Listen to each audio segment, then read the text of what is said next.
Right, good evening, ladies and gentlemen.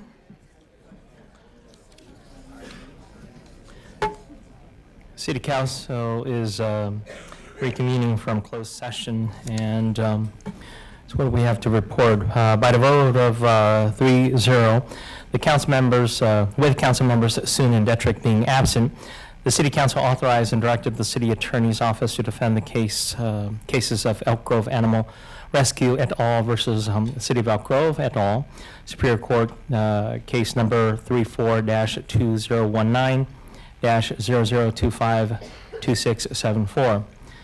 In addition to that, by a vote of 3-0, with council members Soon and Detrick being absent, the City Council authorized the City's Attorney's Office to initiate litigation in one manner.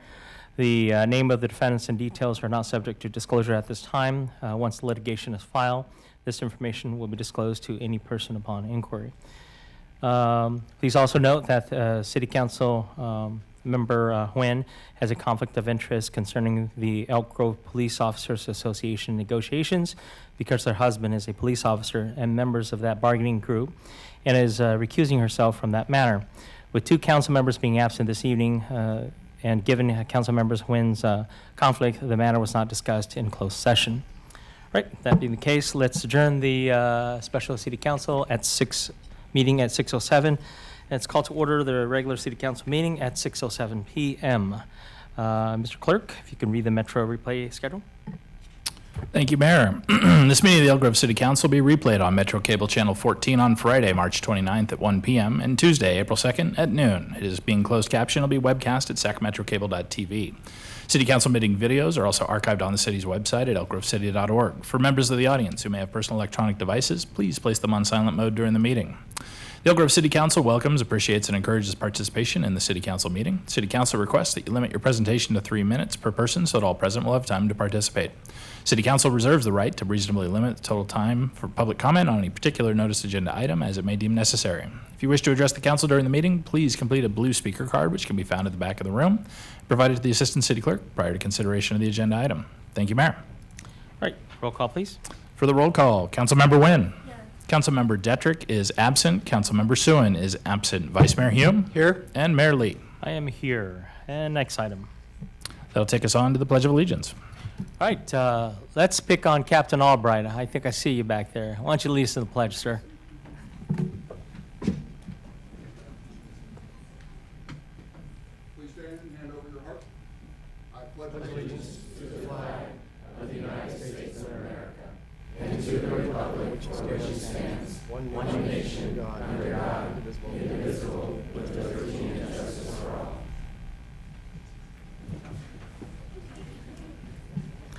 Right, at the beginning of every regular City Council meeting, City Council would like to invite members of the public to join us in a moment of silence. Please join us.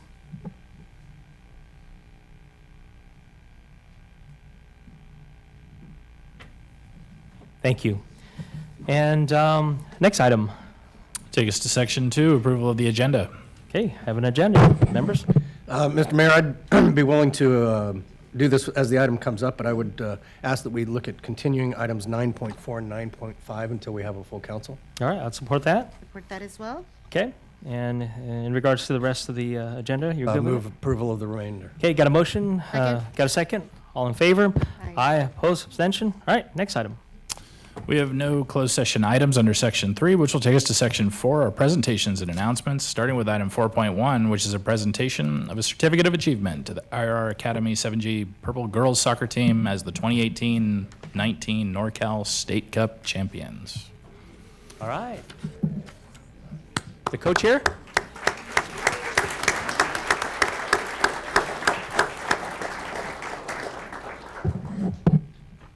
Why don't, Coach Kyle Chris? Why don't you step on up? Yeah, bring the trophy so we can kiss it.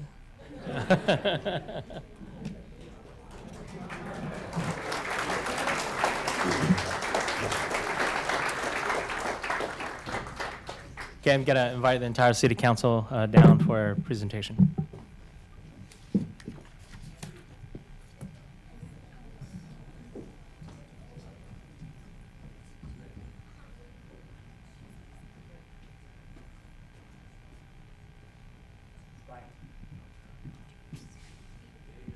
Why don't we do this? Why don't we have the whole team up here? We want a photo with these champions. This is the second year. Congratulations. So,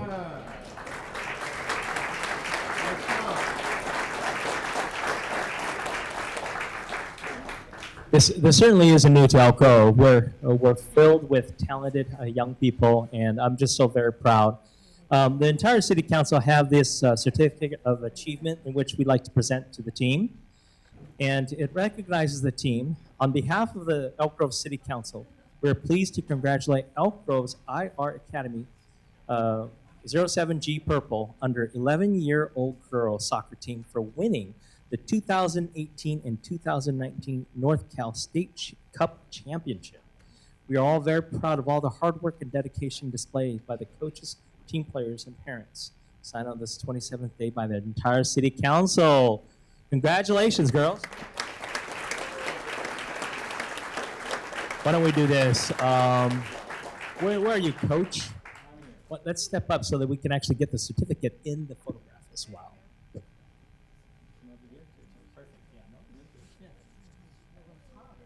I know, some of you are really tall.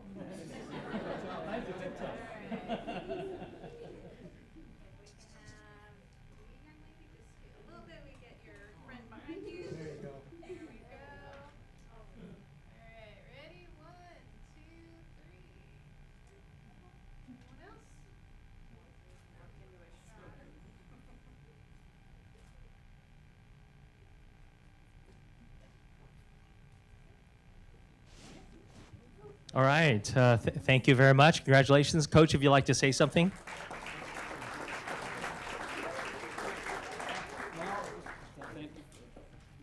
Just like to thank Elk Grove for providing all the facilities to us and promoting soccer in the city. And this is, like I said, this is our second year in the final. Actually, third year in the final, second year winning the championship. So I'm very proud of the girls in my club. Thank you.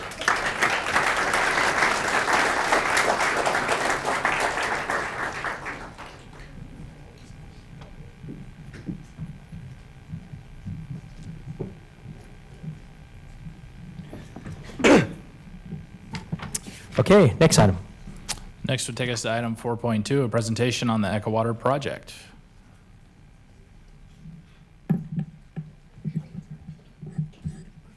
Good evening, Mayor, Vice Mayor, Councilmember Wynn. John Griffin, Senior Civil Engineer in the CIP Division of Public Works. Regional Sand is undertaking a $1.75 billion upgrade to their facility titled the Echo Water Project. And yes, that is a $1.75 billion with a B.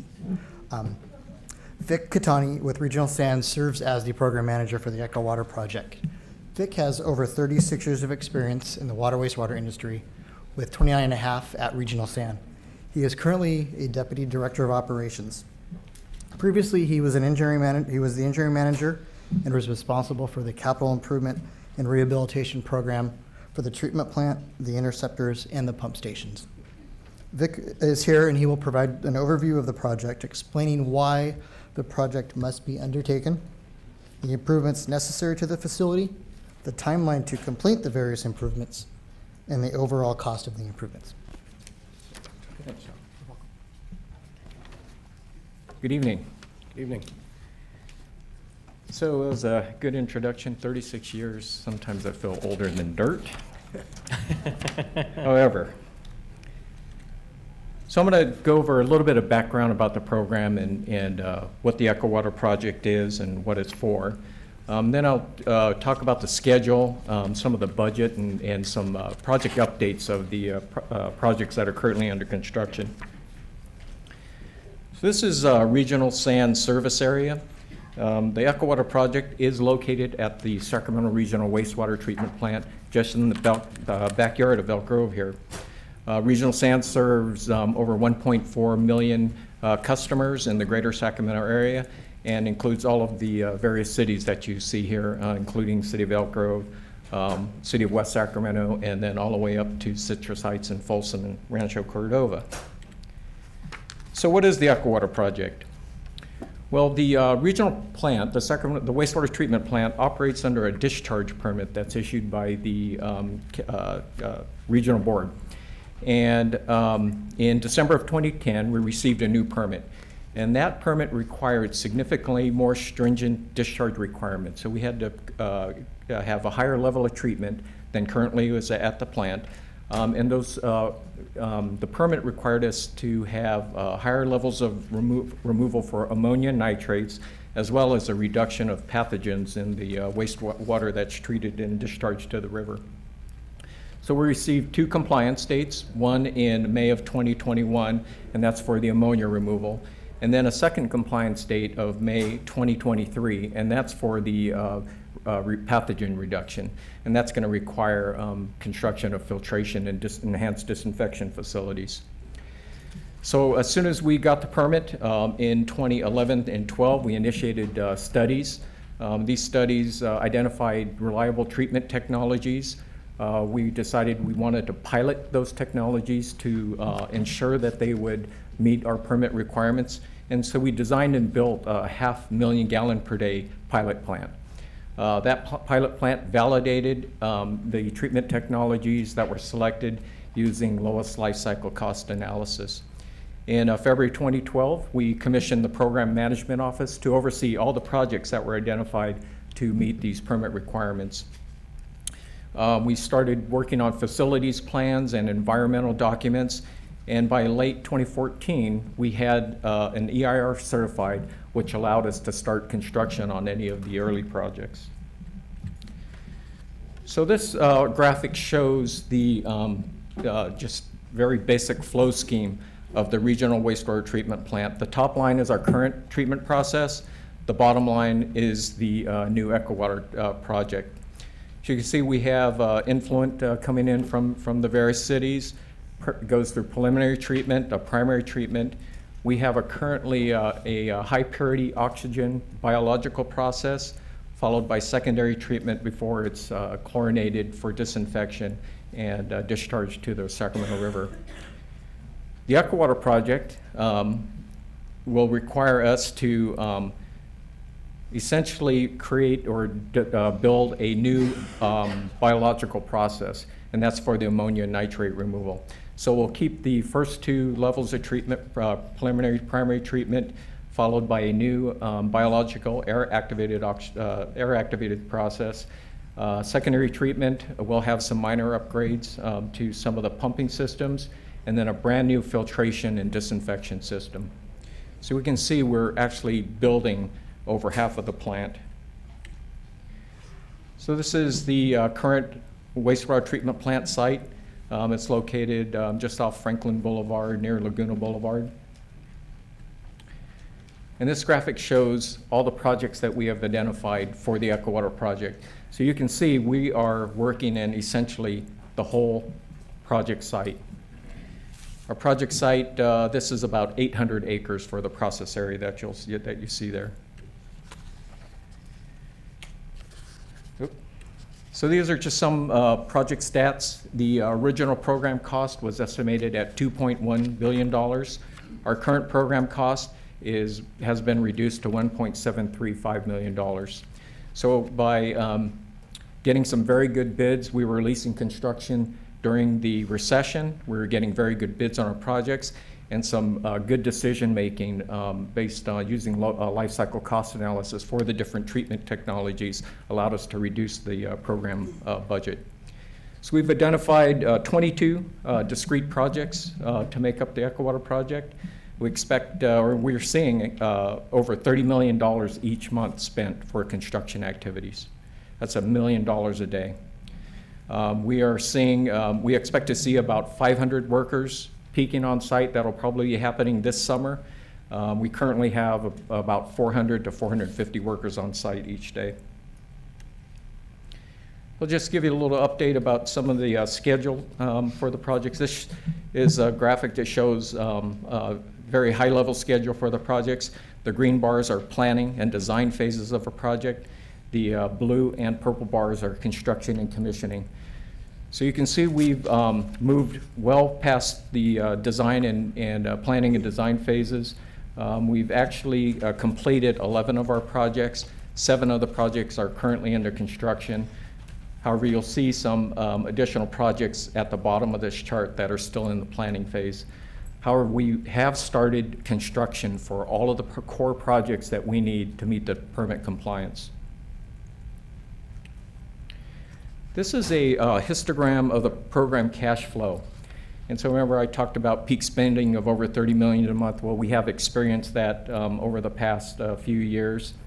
The darker blue bars are construction dollars spent, and the red area are what we call soft costs. So that's everything except construction cost. The lighter shaded are projected costs based on schedules coming in from our contractors. The black line are cumulative program costs, and the red bar is cumulative soft costs for the program. So you can see that we've had a pretty big spike of construction activities over the last 2 years with these peaks up in here.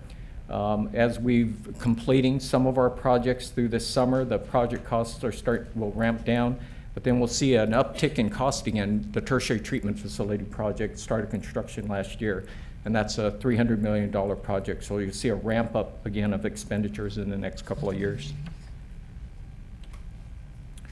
So this is a flow equalization project. This is the location up on the north end of our site. It was these were existing basins that we were concrete lining, and we actually deepened them to add additional storage. And the reason for that was that we would take peak flows into the plant, and it allowed us to downsize one of the more expensive projects, which is the biological nutrient removal. We'll talk about that in a little bit.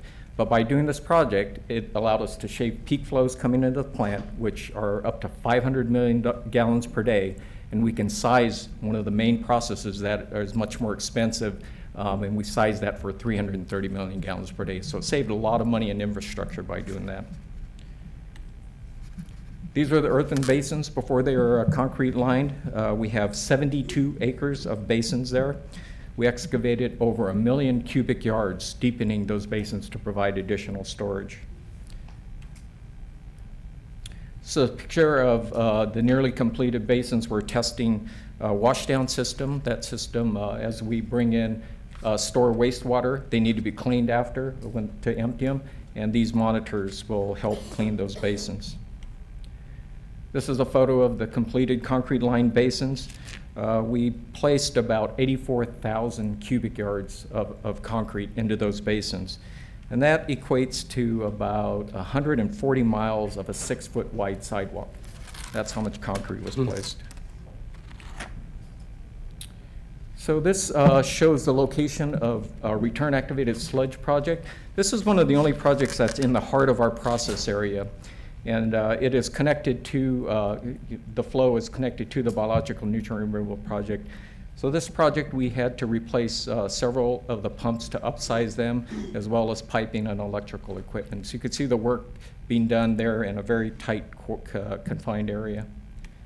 This is a photo of one of the pipes that's being lowered into one of the existing, pumps being lowered into existing pump cans. So this shows the location of what we call the nitrifying side stream treatment project. This is an interesting project in that there is a huge cost savings benefit associated with this project. So the treatment plant has solid storage basins, which all of the solids from the process that's removed go into these basins. And the liquid in those basins is really high in ammonia. And one of the permit requirements is to remove ammonia. And typically that ammonia would go back into the plant influent, and it would have to get treated by the new biological nutrient removal project. So by intercepting these flows, we were able to take about 1/4 of the ammonia load out of that other biological process, which again allowed us to downsize the treatment capacity of that project. So there's a pretty good cost savings just from that. The other interesting part of this project is that the effluent that comes out of this project, this project doesn't do the same thing as the biological nutrient removal. It takes the ammonia and converts it to a nitrate product. And that nitrate product we can use for odor control. So we're going to pump that effluent out into our interceptor systems as far as we can, and that'll allow us to reduce the chemicals that we're currently purchasing for odor control. So it kind of had a twofold economy for this project. So that project is nearing construction. It's in the commissioning phase. We expect that project to be done by somewhere around July of this year, and it'll be fully functional. So this is the biological nutrient removal project area. This project is the core project needed to meet our first compliance date of May 2021. So this is the project that will remove ammonia and nitrates from our wastewater before we can discharge the river. This project is sized at 330 million gallons per day. It also includes a large pump station and an odor control facility. These are 3D renderings out of a 3D model that's used for the design. This is an early picture of the excavation. We excavated about 1 million cubic yards for that basin. The size is about, I think it's about 11 football fields is the size of that, and it's about 30 feet deep. This just shows some of the reinforcing steel that's being placed.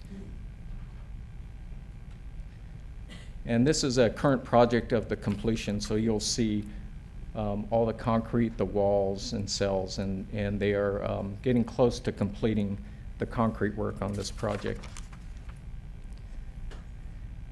So this project had about 225,000 yards of concrete. The flow equalization had 84,000. This has 225,000 yards. It's a little more close-up of the project and some of the associated buildings. The tertiary treatment facility project, this is the second core project that's needed to meet the second compliance state. And this is a filtration and enhanced disinfection system. It'll reduce pathogens in our wastewater. This is a 3D rendering of the project. You'll see the filters. And these are sand filters. They're very similar to what's used for potable water treatment, and then covered disinfection basins through here. This is a current progress of that project. You can see that it is bound by existing facilities, so really there's only one open side.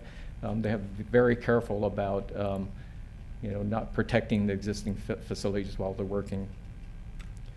So a little bit more close-up of that site. Although it's smaller inside, the construction is much more complicated. It's not just a flat basin like the biological nutrient removal project. You can see all the different elevations of the excavations. Essentially, concrete will have to be placed in there at some point. So a little closer picture up of what's going on in that project. This is an aerial, pretty current, February 24th of our project site to date. And I'll take any questions. Any questions? Vice No- Mayor. Not a question, but I just want to thank you, Vic, for coming out and giving that presentation. The mayor and I sit on the sanitation district board, and so obviously we're intimately familiar with the project and the scope of it and the progress made to date. But, I was traveling home on an airplane recently and flew over top of it. And the pictures don't do justice for the scope of how much work is being done out there. And, the other things that this had to be designed, engineered, constructed to be able to be installed while current processes are still taking place. I mean, we can't shut down the existing sewer system while we're upgrading it. And so it's really been an amazing feat of engineering. And then the final thing that I won't share, because I think it's important for members of the public to know, is that because of those cost savings that you've done by right-sizing the project as well as additional debt management by the district, whereas the board had initially authorized the increase of rates to go up north of $60 a month, now we're going to save them and be sub 40. I think mid-30s was the estimate given. So great job. Great, thank you. Thank you. The only thing I like to add is I think the Vice Mayor said it best. The picture don't do it justice, because I actually got on the ground and started walking it, and it is a massive project. And oftentimes people don't really think about what happens when water goes down the drain or when you flush the toilet. This is where it goes, and you have a lot of really good people handling this and scientifically addressing it so that it doesn't stink up the whole region. So, thank you so much. Yeah, we have a great team, operation maintenance, and as well as on the design and construction side, we got a great team helping us do this work. So, Yeah, thank you. excellent. All right, thank you. All right, next item is public comment, and I'd like to remind members of the public that we are always pressed for time, and we want to hear from each and every one of you. Please, I ask of you to be respectful for speakers that are following you. Each of you have 3 minutes, and if you could end it at 3 minutes, and if you have to, you got 30 seconds after 30 minutes, or 3 minutes, that is, to wrap it up. So I'm reminding you, please be respectful of everyone's time. Thank you very much, and our first speaker is Mike Barnbon. Following Mike is Gary Sibner.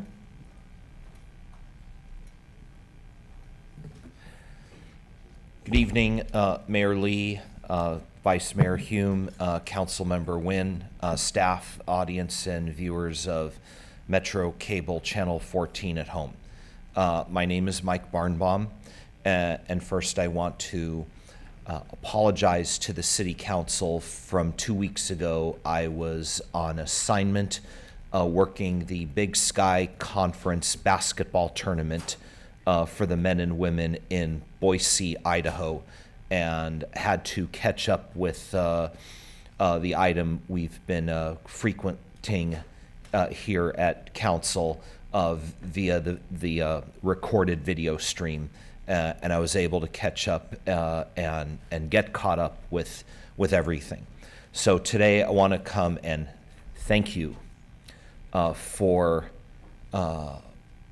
coming to agreement in terms on contracting with Sacramento Regional Transit District starting Monday, July 1st. This is going to open up a lot for the city of Elk Grove.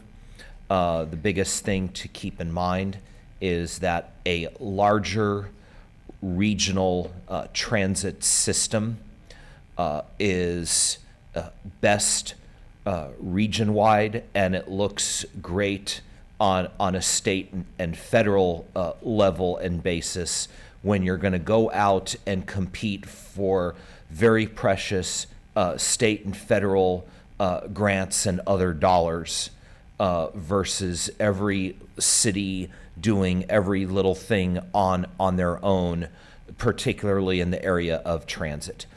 So this is going to look really great on that front. One of the challenges we face ahead, and I want to thank Vice Mayor Hume for talking with me about it, we're going to need to engage the Paratransit Board of Directors. And I am sorry that the meeting on March 18th was canceled, but with the contract going in earnest on Monday, July 1st, I think that on Monday, May 20th, over on Florin Road in Woodbine, we have an opportunity to discuss what both RT and Elk Grove did 2 weeks ago here in the month of March. Perhaps get some things that are a little vague today on regionalizing ADA services with the attorneys of the city, RT and Paratransit all talking to each other about this. Hopefully there will be some clearer answers at that Paratransit meeting so that a little bit, and I'll wrap it up in the next 30 seconds to your request, a little bit can be answered between the Paratransit riders and what is expected of them when they call on June 29th for rides on July 1st or beyond. And this 2 months before that will give us a little bit better time to have a better Paratransit meeting on Monday, the 20th of May, and look forward to having you all there. Thank you. Next speaker is Gary Sibner. Following Gary is Teresa Hansen.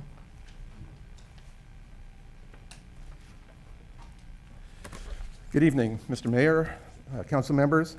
My name is Gary Sibner. I've lived in Elk Grove for 41 years. My wife and I have lived in Stone Lake for 17. I'm here to oppose the CNU hospital project. My remarks tonight, however, are directed to Mayor Lee. Mr. Mayor, my wife and I voted for you last November. That was despite the controversy surrounding your candidacy that was well publicized. After the public announcement of the hospital project, where you and other council members stood with the owners of CNU, we had second thoughts. My wife wrote you an email on January 30th that I would like to read. Stated January 30th, 2019, at 1:32 p.m., Dear Mayor Lee, I'm contacting you to initially declare my opposition to the proposed trauma level 2 hospital plan for the Stone Lake neighborhood by California North State University. I plan on actively opposing this plan and participating in opposition campaigns to stop it. I spoke with you just prior to the election about the controversy between you and the other council members surrounding your campaign. Because of your support for the new animal control facility and because you called me and spoke with me personally, I decided to trust in you as our city's leader. But the latest proposal with CNU smells of a backroom deal.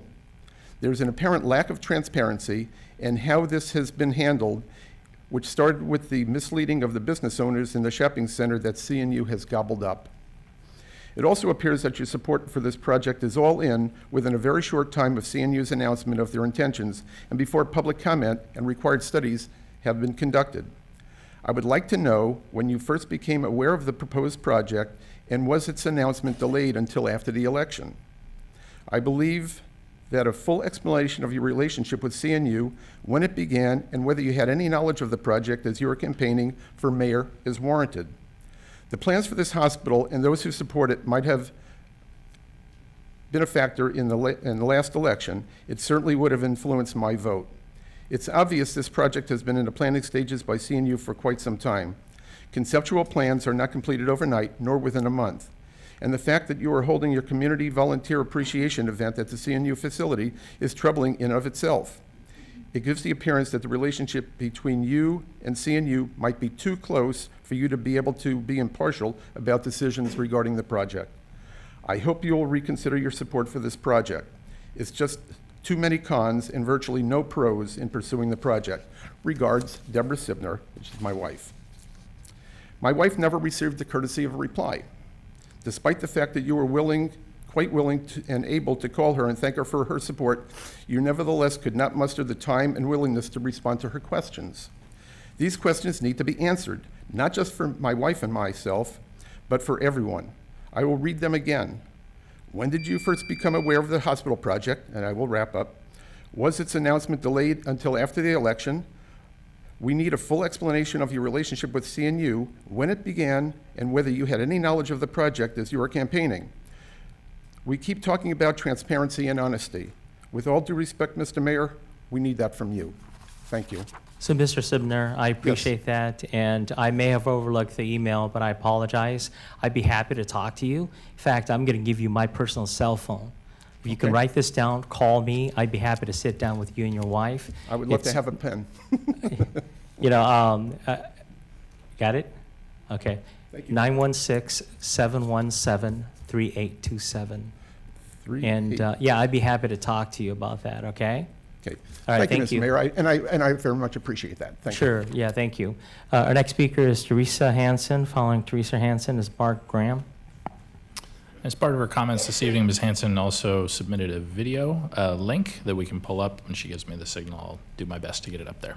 Okay, Great. so long as it's within 3 minutes. Thank you so much, yes, and good evening, and thank you so much for approving this video. I invite you and all of our listeners to a complete public viewing of the documentary film Zapped this Friday evening, March 29th, 7 p.m. at the Elk Grove Library in the public room on the north side of the building. Go.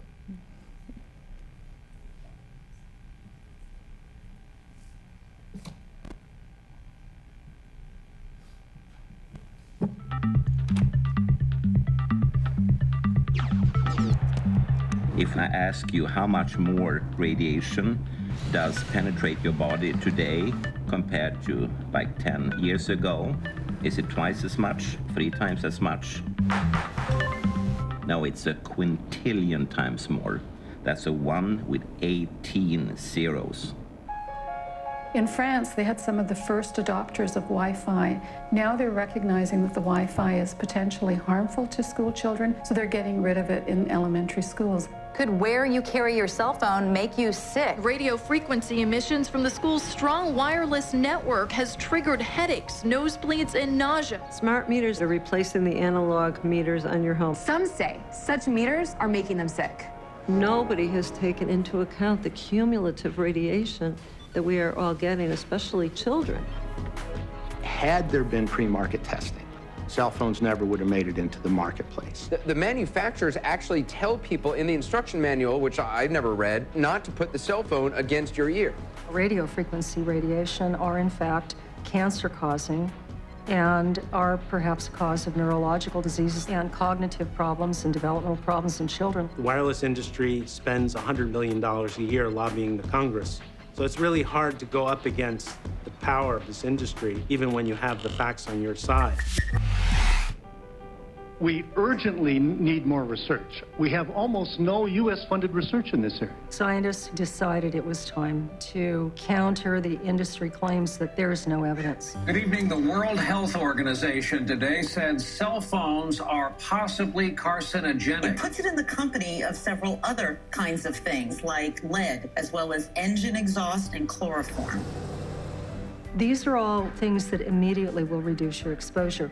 Use a wired earpiece. Concentrate on speakerphone. A wired computer classroom will not expose your child to radio frequency radiation. I do have a certain sense of optimism that eventually the right thing will happen, like it did with tobacco, like it did with asbestos.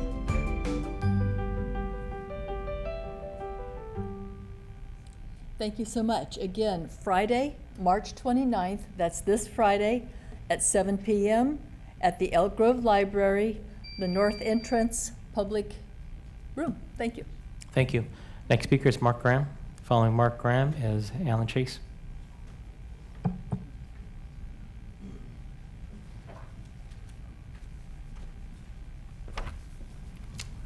And Mr. Graham submitted a PowerPoint presentation, which we'll pull up here.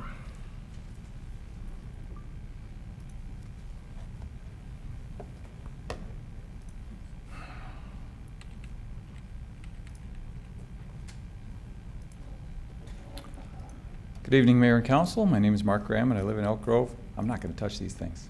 I hope that you will come and watch our movie on Friday night. A couple of council members mentioned in our meetings with you that we should make our basic requests in terms of 5G cell antenna policy nice and clear and put them up. So I've done that tonight. They're on 3 slides. I'm going to show them to you one at a time. Hopefully you can see the first slide now, which has number 1, 2, and 3. Meanwhile, I'm asking the council to commit tonight to hosting a community health information event, co-hosting it with Sacramento County. I've emailed you about this and mentioned it before.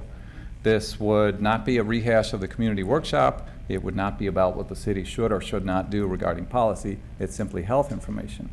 I've arranged with a legitimate expert in the field who is a certified electromagnetic radiation specialist and certified building biologist, and he will do a presentation which is about electromagnetic radiation from 5G and other sources, and how a person can measure it, and how you can reduce your exposure, such as by partially shielding it. So you can do this. I'm asking the council to make a commitment tonight. You can do this under agenda item 7 to co-host such an event with the county.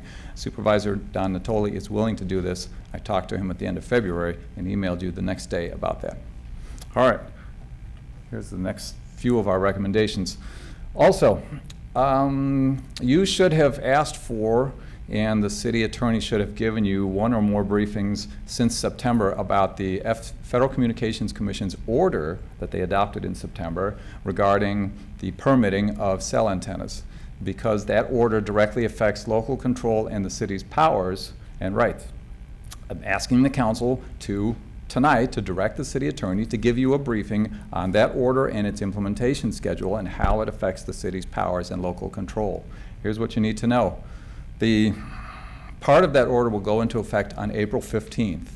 Now, it's going to open the floodgates, and here's the last set of our recommendations. It's going to open the floodgates, and the city might receive dozens of permit applications, cell antenna permit applications, starting on April 15th. You might. And if the city has aesthetic standards in place, published in advance, then you'll be able to review those applications according to those aesthetic standards. Right now, the city does not have any aesthetic standards. You look at Title 23, Chapter 94 of the Elk Grove Municipal Code, most of that was written in 2011, and there are no aesthetic standards. The aesthetic standards that I'm recommending, I emailed to you, but basically, it's to keep the cell antennas out of residential neighborhoods, away from schools, parks, and libraries. And how to achieve that is with minimum distances, minimum setbacks that I've explained. Also, require all equipment that can be placed underground to be placed underground and to have no audible sounds beyond 10 feet. All right, I will wrap this up. So I'm asking you to get on the ball. No council member and neither the city attorney nor city manager has replied on this, and you're going to regret it if the city does not take action. The way you can do this is with an urgency ordinance. An urgency ordinance. And I would be happy to work with you on drafting one. I don't know how much of my 20 seconds I have left. Here is the check that the city received from the AT&T agent called Vinculums. It was in connection with the community workshop paying 30 seconds is up, sir. Okay. Anyway, there it is. Thank you. I'm asking you to take those actions tonight. Next speaker is Alan Chase. Following Alan Chase is Barbara Patterson.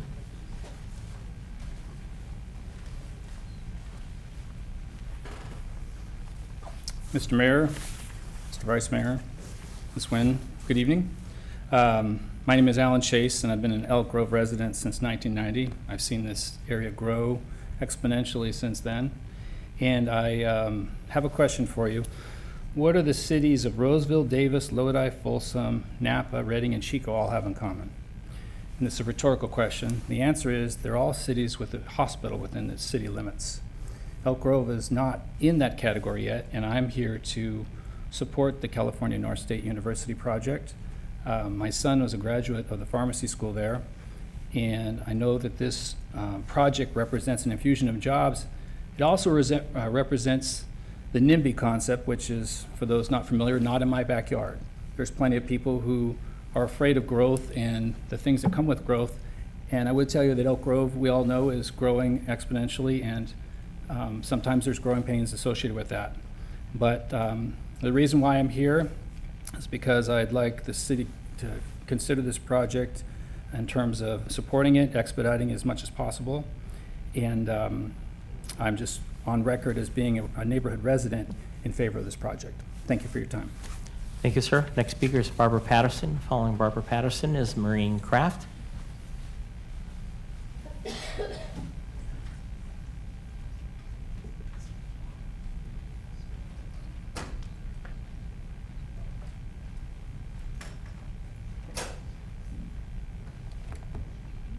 My name is Barbara Patterson, and I'm not afraid of growth. The following statement is my personal opinion based on my observations of what has been transpiring in the last 3 months by the Elk Grove City government. You'll have to excuse me. I had a cold and the flu, and it comes and goes. I have lived here for almost 10 years, but have extended family that have lived in Elk Grove since about the 1930s. My grandchildren and great-grandchildren have attended school here, and some are still in the schools. My daughter is buried in the East Lawn Cemetery, and I will probably end up there next to her. The monstrous C&U proposed hospital project is totally unnecessary. In fact, it never was a good idea. Excuse me. The location is further away for most residents of Elk Grove than the current hospitals in South Sacramento. Now that Dignity Health has let us know that they are going forward with their hospital in a better location for the citizens here, all the citizens here, and they have even realized it needed to be downsized to be a better fit for Elk Grove. Mayor Lee, by your constant public comments showing your support of this project, you have made it clear that you don't care. You don't care what it will do to the housing community in all of West Elk Grove, including the Stone Lake area, West Laguna and the Laguna Lakes area, and especially the small business owners in the Stone Lake Landing. You have accepted large cash donations, contributions to your campaign, and used the CNU facility for personal events. There cannot be any question by most intelligent people that you are in the least unbiased. This is a direct violation of the Elk Grove Code of Ethics, and I will read to you part of it. I understand that the community expects me to serve with dignity and respect, as well as be an agent of the democratic process. I avoid actions that might cause the public to question my independent judgment. There is no question about your unindependent judgment. I do not use my office or resources of the city for personal or political gain, and I am a prudent steward of the public resources and actively consider the impact of my decisions on the financial and social stability of the city and its citizens. Because of these serious violations, I urge you to resign as mayor to avoid the embarrassment of being forced out of office for cause, so the people of Elk Grove can legally vote in hopefully ethical and truthful city leaders, because we, the people, are serious about this project being done legally and above board. Unlike what happened with the casino by our previous mayor, we are not going away or stopping our opposition. Thank you, ma'am. Our next speaker is Maureen Kraft. Following Maureen Kraft is Eric Winheim. Good evening, Mayor Lee, Vice Mayor Human, Councilmember Nguyen. Before my 3 minutes starts, I just want to say thank you to Councilmember Nguyen for honoring women on Monday. I'm sorry I wasn't able to be here to be recognized, but I just want to thank you for honoring women in Elk Grove and for the work that we do here. Now, switching lanes here, I wanted to come to you tonight to talk to you about the recent happenings in Sacramento. There has been a heightened sensitivity in light of the Stephon Clark situation in the city of Sacramento, as we all know. My question is, what does the Elk Grove Police Department have in place in the event that an unfortunate situation like that would happen in our city? It would be my suggestion that we have a series of community meetings and listening sessions held throughout the city where residents can come out and speak to law enforcement and elected officials regarding their concerns.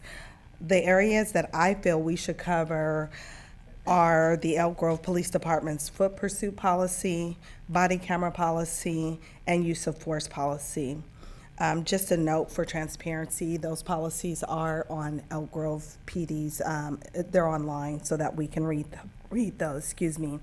I also think we should form a series of focus groups to address hate crimes as it relates to race and religion, anti-Semitic, Islamophobia, African Americans, Asians, Latinos, Pacific Islanders, Sikhs, and other communities. And also, conversations about gender to include the LGBT community.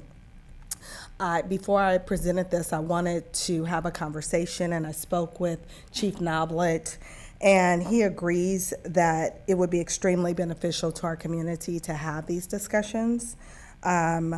What I want to do is start a dialogue. I want us to be proactive in our community before something happens. And I think that we owe it to the residents of Elk Grove to have these conversations, once again, in light of the Stephon Clark situation that happened in Sacramento, City of Sacramento, excuse me. Thank you. Thank you, Ms. Kraft. Next speaker is Eric Winheim. Following Eric is Kathy Engel.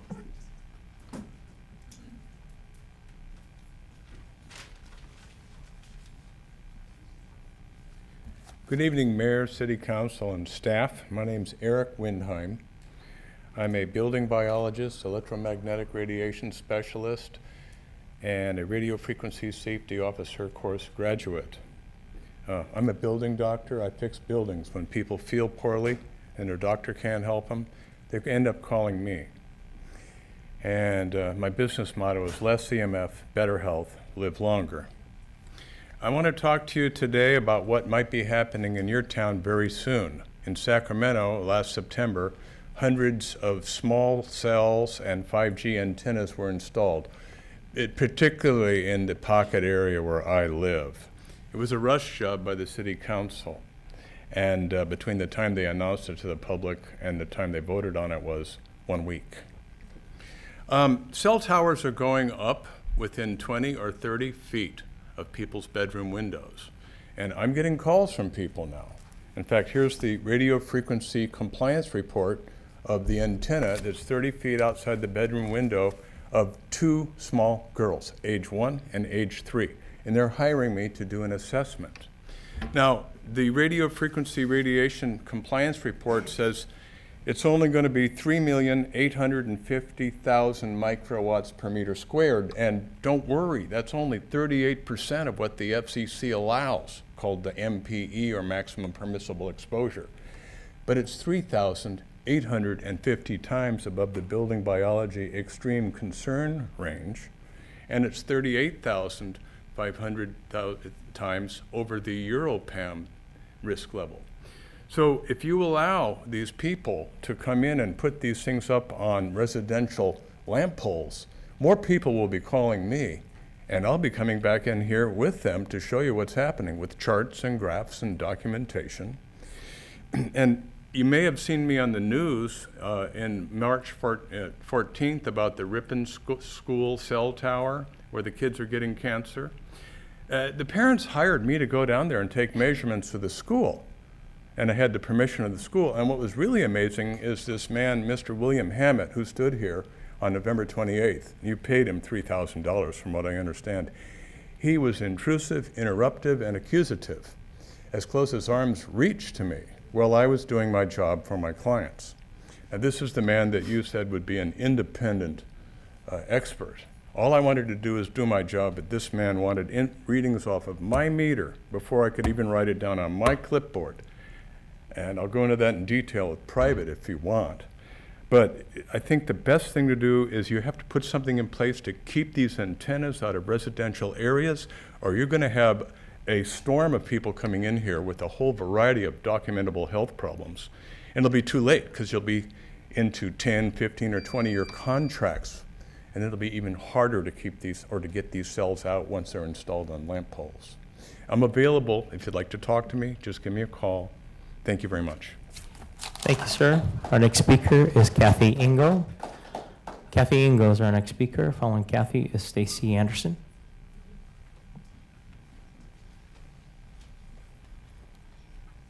Hi. I'm just going to read some of the documents that I received through public information, and just so that I can be on the record as far as what has been going on with CNU Hospital. This one is from 12/17/2018. It's from Alvin to Daryl Doan. If at all possible, the authors and the university would like to present to you, Jason Berman and Kristen Lawrence, the economic impact study before the DDP is submitted, ideally on Wednesday, December 19th. Please let me know. There was not a response. It just said, got connected with Bob. We are speaking at 9 a.m. tomorrow. All good for now. So apparently there is an economic impact study, but we just don't get to look at it. And there's also a DDP, and we're not getting to look at that either. This is dated 12/12/2018. This is from Daryl Doan to Alvin Chung. Hi, Alvin. Hope all is well and your trip to China was good. A couple of things to discuss. I thought you'd find the attached article interesting, which wasn't attached. My question for you is, how quickly can we get 25,000 square feet of biowet lab built on or near your campus? And what can I do to help facilitate that? I'm working with 3 bio startups that all like Elk Grove but need turnkey lab space to commit. So this is all in line with this whole biotech district that's going to be going into a neighborhood with residences, and nobody there was told anything about it. It goes on. I spoke to Jay further. He is, I believe, from Nivagen Pharmaceuticals, but nobody knew about them at the information meeting, so that was interesting. Can you send me any and all messaging related to the press event next Thursday? The press advisory, press release. I want to make sure we understand the message and can back it up. That's awesome. Another from Daryl to Alvin. Alvin, I hope this finds you well. I was researching hospital financing. This was dated 9/18 and came up upon a state agency called the California Health Facilities Financing Authority. They issue bonds as a conduit issuer on behalf of nonprofit medical facilities, which this isn't, by the way, like university hospitals. Our bond counsel, Fieldman Rolap, is an expert at these types of transactions, and it goes on and on to say how wonderful these things are. And this was attached. My point in reading these is it seems like our city is working for CNU. It seems like we're paying Daryl down in the Transparent California. It was $211,000 in 2017. I'm sure it's more than that. Not to attract businesses. I get that we're supposed to attract businesses, and I get business. And I think Councilmember Hume was the only one who spoke to finances and financial aspects. And I'm glad that there's somebody who understands financing because nobody else had spoken to that. And that is an important part of this. Clearly, there is not financing because they're trying to get, our city council staff is trying to secure that financing for them. And that's a problem. Thank you. Stacey Anderson. Following Stacey Anderson is Trina Priest. Well, I had a whole 2 pages written out, but after hearing what Kathy had to say, I almost don't want to overshadow that because I think what she had to say was so important. To a gentleman earlier who said this was a NIMBY issue, it's not a NIMBY issue. It's not about being against growth. It's about being a proponent of small businesses that matter in our community that currently exist.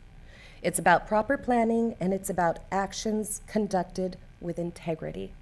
You've heard all of the opposition arguments against the CNU medical complex. They range from, destroying the small businesses, irresponsible placement in relation to Stone Lakes National Wildlife Refuge, unsustainable increase in traffic and safety concerns related to the area that it's at, not to mention the proximity to neighborhoods and schools. Poor location in general as far as it not being accessible to the citizenry as a whole, as Dignity would be a little closer to being, and anything along the 99 corridor would also be closer to being.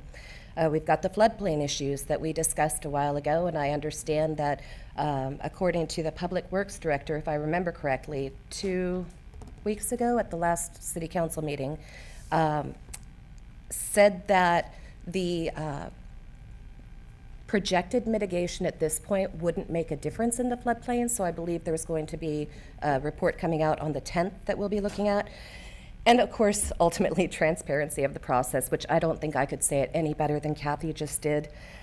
I understand you have many responsibilities as part of the City Council, including financial, but I ask that you also weigh your responsibility to the citizens of Elk Grove equally, if not more so, with proper, thoughtful planning and integrity of the highest caliber.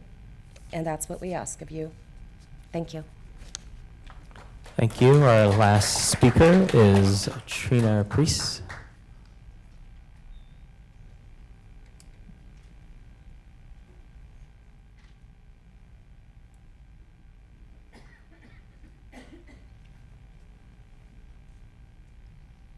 Hello, council and members. My name is Trina Priest, and I live in the city of Elk Grove.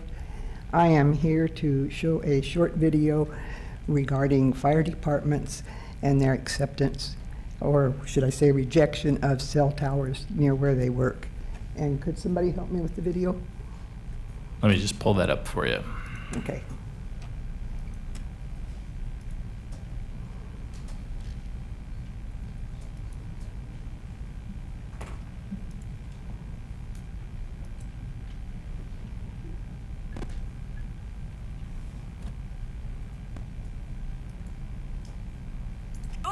construction on the giant cell towers needed to make Los Angeles County's emergency communication system work have been halted until radiation concerns are addressed.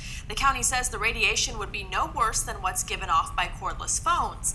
Eyewitness News reporter Carlos Granda is live in Altadena with both sides of the story. Carlos? Well, behind me you can see one of the new towers. It's located at the Altadena Sheriff Station, and it's right next to Fire Station 11. But firefighters and residents say this was pushed through without public input, and they worry about their health, and they worry about radiation.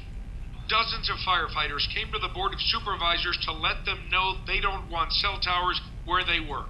The proximity of the towers and people living next to the towers is of grave concern, but it's a very complex issue as to how those radio waves affect people all the way up to 3 miles away. The towers are going up at fire stations and sheriff stations, part of a new high-tech communication system to help first responders talk with each other. It's being planned by LA RICS, the Los Angeles Regional Interoperable Communication System. We are looking at 177 sites. 51 sites are currently in construction, with 8 of them having been completed. What exactly can happen during a major crisis or natural disaster? We lose cell sites. We lose the ability to communicate when we need it most. But some firefighters and residents say they're worried about radiation exposure and claim these projects were pushed through without any oversight because federal funding ends on September 1st. If I don't sue, somebody will. I'm going to protect my babies, 3 babies under the age of 3 under my roof. You know, it's just we're not sure, like, exactly what's going to happen. Is there cancer, effects? If I thought that this posed a significant health concern to the firefighters, I would raise that concern to the board. The Board of Supervisors agreed there's still too many unanswered questions and concerns and decided to stop construction for now at fire stations, and they criticized the planners. This is stupid. And again, the point how we got this far I don't know if is irresponsible. And supervisors said they need to figure out if there are any alternatives. They're also going to ask the federal government if there's any way to get an extension so they can still get that federal money. Reporting live from Altadena, I'm Carlos Granda, ABC 7, Eyewitness News. All right, thank you. Okay, I would like to thank you for the time, and I would also like to mention that we are showing a video at the Elk Grove Library Friday at 7 o'clock for anybody that would like to learn more about these cell towers and their effects and what's happening in Elk Grove. Thank you. Thank you. Our last speaker is Randy Becker.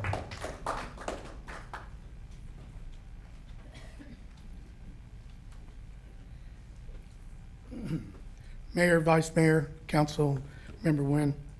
I was just made aware of something that's going to be impacting our city in the future, and I would like to see if the city can reach out to Caltrans.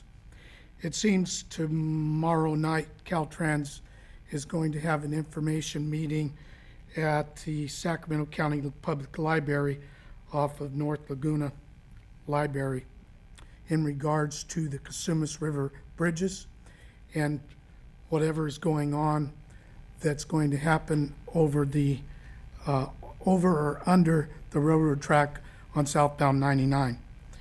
And the reason I bring it up is from my experience, I have followed Caltrans for years because of the job I had.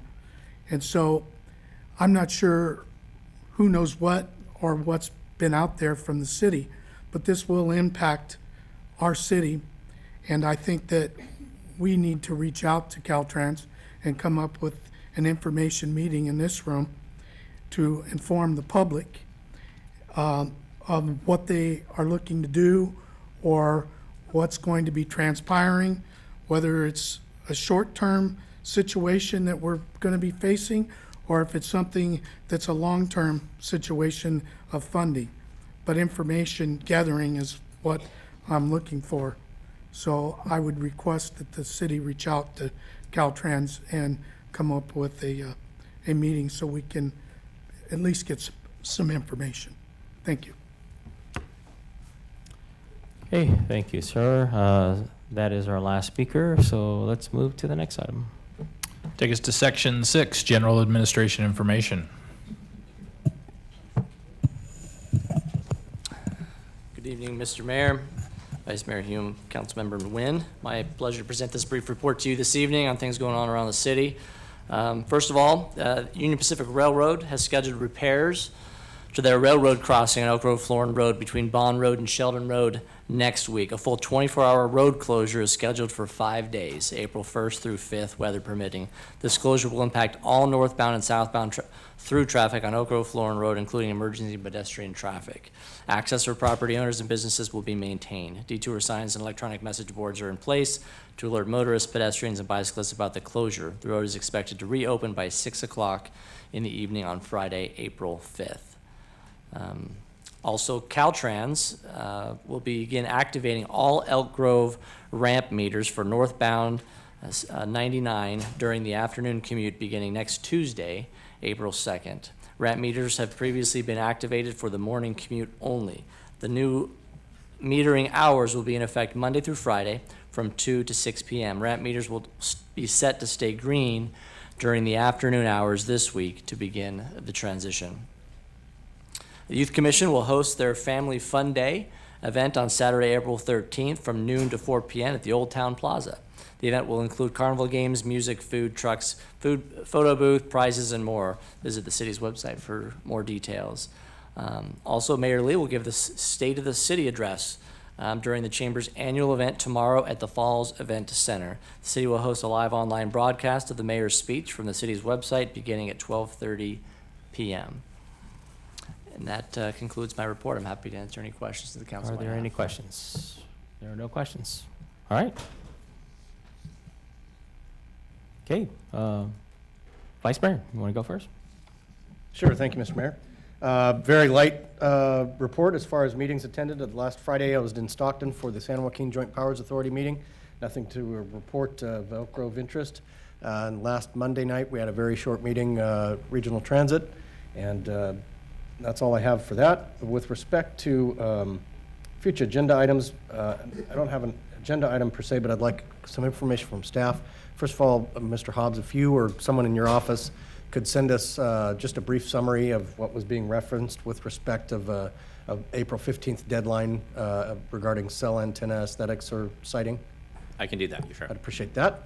And then the second one is if we could have someone attend this meeting that was just brought up about Caltrans. I'd like to know what's going on. You know, they removed all those eucalyptus trees, and people talk about it being for the Essinger Road interchange, and I know for a fact that's not coming anytime soon. So if we could figure that out, I'd appreciate that. Thank you. And that's all I have. Thank you. Okay. Member Nguyen? Thank you, sir. Let's see. As Ms. Maureen Kraft mentioned earlier, we had the opportunity to do a Women's History Month reception right here in this room where we recognize 50 women here in our city that have contributed, done amazing things in our community. And while I wish that we could have gathered everybody in here, this is definitely going to be set for an annual event. It was very well attended. Every woman had a chance to walk out with a poster board with their picture on there. And at the same token, our Senator Pan and Assemblymember Cooper gave each woman a certificate. I plan on doing this again next year. I hosted this with school board members Bobby Singh Allen, Nancy Charez, Dr. Crystal Martinez, and Beth Albiani. And we will do this again next year. There were a lot of women that I believe felt left out because they weren't recognized, and I want to make sure that they understand that this is not a one thing and it's done. We will continue to do this every year. And I want to thank the women who were recognized and everybody that came. It was a really successful event. We had a chance to not only recognize women for our community, but also women that work here for the city as well too. So thank you for Mr. Jason Bierman for allowing us to host it here at City Hall. We will also be hosting right here in this room on Thursday a community meeting for District 4. While it is going to be focused around District 4, we will have our very own police chief in attendance and our code enforcement division here to answer questions as well too. I had the opportunity to attend the Capital Region Executive Leadership Mission. This is their third annual one where we had a chance to go to Washington, D.C. and there were 4 issues in which we had a chance to lobby for: building an economically resilient region, workforce, higher education, homelessness, housing and health, federal transportation investment, and the one that I chose was workforce and higher education. And the things that we talked about when we met with our representatives we're expanding wealth across the greater Sacramento diverse population. We talked a lot about the fact that in the next years to come, 46% of jobs are going to no longer exist because of the automation process. Everything's becoming automated now. And that there was not enough skilled workforce, there were not enough skilled people in the workforce to take on jobs that may be coming to our county here. And so one of the things that we asked for is assistance help, but also some areas in which we'd like for the federal to look into working with our region here. It was a really good time to go to DC and lobby around these areas. I know that Cap to Cap, the Metro Chamber also does one, and I believe some of these topics will be there as well too. The more that we're there in DC, the more that we're lobbying for our city here and our community here, that's where the funding is going to go. And as somebody that works around workforce development and economic development, I do have that fear that we have one of the biggest school districts here, and that if the jobs come, who is going to take it? We want the jobs to come here, but we also want the people here, the youth here, the adults here, to take on these great paying jobs that will be here in our city. I had the opportunity to attend Elk Grove's Arts Commission Lost in the 50s. It was done at the Sun Grove Center, I believe, and it was an amazing event. If you haven't ever attended, I hope that you go next year. They put on a fabulous show there. I also attended American Legion's annual event at the Elk Grove SES, and I believe it was also their 10th year in existence. So that's all that I have, sir. Excellent. Let me see. Attended Elk Grove Arts Commission, Lost in the 50s, with Member Nguyen and Member Detrick. American Legion, I think, with the entire City Council, if I'm correct. I don't know if, Vice Mayor, you weren't there. Okay. But most of us had an opportunity to participate with the faith community and holding a candlelight vigil in memory of those who were killed in New Zealand. It was a very moving event, and it was comforting to see the faith community come out in support of that. Sanitation was canceled today, and I have air quality tomorrow. And that is it. And let's move to the next item. Take us to Section 8, the consent calendar items. Okay, consent. Want to open public comment? Seeing no members of the public sign up to speak. Want to close public comment? Council deliberation and direction. Yeah, I have just a couple of questions. First off, on item 8.15, which is the general plan annual progress report, is the picture that's on the reproduced cover there, is that our actual pool with actual water in it? Well, how about that? Better late than never. We got water in the pool. And then seriously, on item 8.19, this is the contract with Foothill and Associates to complete the design and prepare bid documents in an amount not to exceed a little over $700,000. Am I reading that right, that we're paying nearly $750,000 just for the plans to go out to bid for the work to actually complete the nature area component? That is correct. That's the cost of it, yes. Okay, thank you. I'll move consent. Second. Got a motion and a second. All in favor? Aye. Opposed? Abstention? All right, next item. Take us to Section 9, our public hearing, starting with item 9.1, which is a public hearing to consider an ordinance amending the City of Elk Grove zoning map and a resolution approving a tentative parcel map for the Pleasant Grove School Map Road Map Project.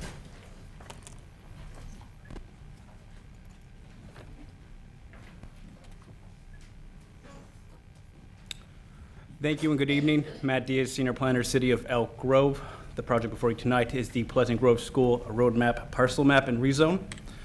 This project is located at 10077 Pleasant Grove School Road within the rural Elk Grove Community Plan area. This project involves a request for a rezone to convert 10 gross acres of AR5, that's agricultural residential with a minimum lot size of 5 acres, to an AR2, agricultural residential with a minimum 2 acres. It also includes a parcel map to divide the existing 10-acre gross parcel into 4 new parcels. This project was heard at the February 21st Planning Commission meeting, in which the Planning Commission recommended by a vote of 5-0 to approve this project, or recommend the council approve this project, I should say. There is an exhibit indicating the rezone. As you can see on the right, the star is the project site. The dark green are existing AR5 properties. The light green are existing AR2 properties. So it is similar to other requests made within that region. The parcel map would actually subdivide 9.69 net acres of the existing parcel into 4 new parcels over 2 acre minimums, consistent with our general plan and AR2 policies. A summary of the conditions, a final map and a deferred improvement agreement for emergency vehicle access is requested. For safety, we did require an EVA construction or EVA access and construction for 2 of the parcels that front onto Justimere. This is what the request of engineering and fire. And then our standard conditions for new construction. This involves frontage consistent with the rural road standards, grading pre-construction measures for drainage, cultural, environmental resources, as well as buildings for safety. Staff found that no further environmental review is required per section SEQA 15183, as the project is consistent with the general plan, applicable development policies, and will not result in new construction with the approval of this permit request. Staff recommends, that should be City Council, adopt a resolution recommending that no further environmental necessary review be necessary, and adopt the resolution approving the tentative parcel map and the ordinance approving the rezone. I'm here to answer any questions you might have. Are there any questions? Vice Mayor. Yes, thank you. Hi, Matt. I don't know that I saw this in the conditions, but I see it on the parcel map. I had spoken to this property owner a while back about the requirements to have to improve the entire length of Justimere Lane if they fronted parcels 3 and 4 onto Justimere Lane. It looks like this parcel map has the access coming through parcel 1. Does that satisfy that requirement so that now that Justimere doesn't have to be widened? Correct. So that was an issue that came up as part of the review. Since we didn't want to widen it based on the cost and the scope of work to be done, Fire indicated that they would like a EVA access coming from Pleasant Grove School Road to access parcel 3 and 4 shouldn't an emergency take place and restrict their access from Justimere. So they will still remain, they still will maintain access to Justimere Lane for parcels 3 and 4. However, Fire just has an optional access point should something come up. I see. So that's only emergency vehicle access. It won't be a constructed roadway. Correct. Okay. Thank you. Okay. Any other questions? No questions. Thank you. Okay, at this point, I want to declare the public hearing open. I'd like to invite the applicant to speak. The applicant is not here. Oh, come on up. Hello, my name is Dennis Barks. I'm with Claiborne Engineering on Elk Grove Florin Road. I don't have a lot to say. Matt did a great job. If you have any questions, I can answer them. Okay, any questions? No. No? Crystal clear. Thank you. I want to open for public comment. Seeing that no members of the public signed up to speak, I want to close public comment. Mr. Applicant, would you like to come back and rebut yourself? If not, we can skip that. You're waiving that, Mr. Applicant? Okay. All right. I want to declare public hearing closed. Council deliberation and direction. I'll move to introduce and waive the full reading by substitution of title only, an ordinance finding that no further environmental review is required pursuant to state CEQA guidelines, section 15183, and approving a rezone for the Pleasant Grove School Road Map Project EG-18-025. Okay, got a motion and second. All in favor? Aye. Opposed? Abstention? Next motion. Move to adopt staff's resolution. Got a motion? Got a second? All in favor? Aye. Opposed? Abstention? All right, next item. Take us to item 9.2, a public hearing to consider adoption of a resolution approving amendment number 1 to the Community Development Block Grant 2018-19 Action Plan. Good evening. I'm Sarah Bontrager, your Housing and Public Services Manager. The first item I have for you tonight is this one, our amendment to our 2018-19 Action Plan. I do not have a PowerPoint for this item. However, it's a fairly standard amendment to the action plan. We had some money from some projects that either did not move forward or came in under budget, about $330,000. And in order to stay in good standing with HUD, we need to expend these funds in a timely manner. And so we are recommending that they be put onto our existing 2018-19 curb ramp accessibility upgrade project, which would increase the number of ramps to be completed under that project from 51 to 83. I'm happy to answer any questions that you have about the amendment. Are there any questions? No questions? Thank you. So I want to declare public hearing open. Want to open public comments, and seeing that no members of the public sign up to speak, close public comment, declare public hearing closed. Council's deliberation and direction. Move staff's recommendation. Got a motion? Second. Got a second? All in favor? Aye. Opposed? Abstention? Next item.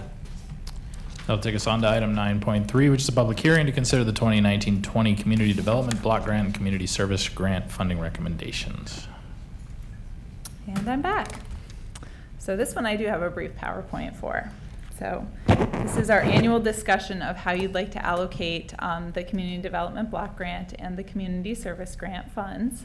Our Community Development Block Grant, just as a refresher, is our annual grant that comes from the U.S. Department of Housing and Urban Development. That is the more restrictive of our two grant funds. We have certain eligible activity types under that, including some public services activities. But all of the activities under that grant must benefit low-income persons. The less restrictive of our two funding sources we're talking about tonight is our Community Service Grant. That is funds from our general fund that the council has historically set aside to support our local nonprofits. That can be used for a wide range of costs. Although we have a separate event sponsorship program, and so you'll be seeing the event sponsorships applications come forward in April, so we won't be discussing those tonight. So for our 19-20 year, we're estimating that we'll have about $950,000 in CDBG funds. Because of delays at the federal level, which have become quite standard, we probably won't know how much money we'll have for another 1 to 2 months. So we're assuming that we'll get about the same amount as we did for the current fiscal year. If that changes and we get less or we get more, then we'll have to adjust our activity allocations accordingly. And then we are estimating that we'll have a little under $390,000 for our community service grant.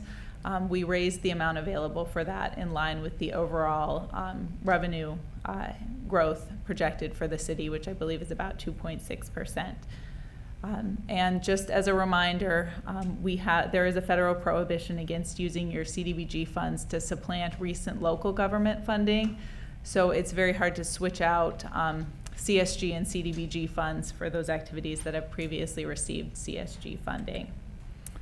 So as usual this year, we ran an application process for CDBG and CSG funds jointly. So one application could be used to apply for both. We advertised that in the Citizen and on the city's website. We sent notice to nonprofits who had asked to be on our list or who had previously applied for funds, and the applications were submitted online. We did hold a technical assistance workshop on February 12th for interested applicants, and we videotaped that this year for those applicants who weren't able to make it. They could watch it on our website, and the applications were due on February 22nd.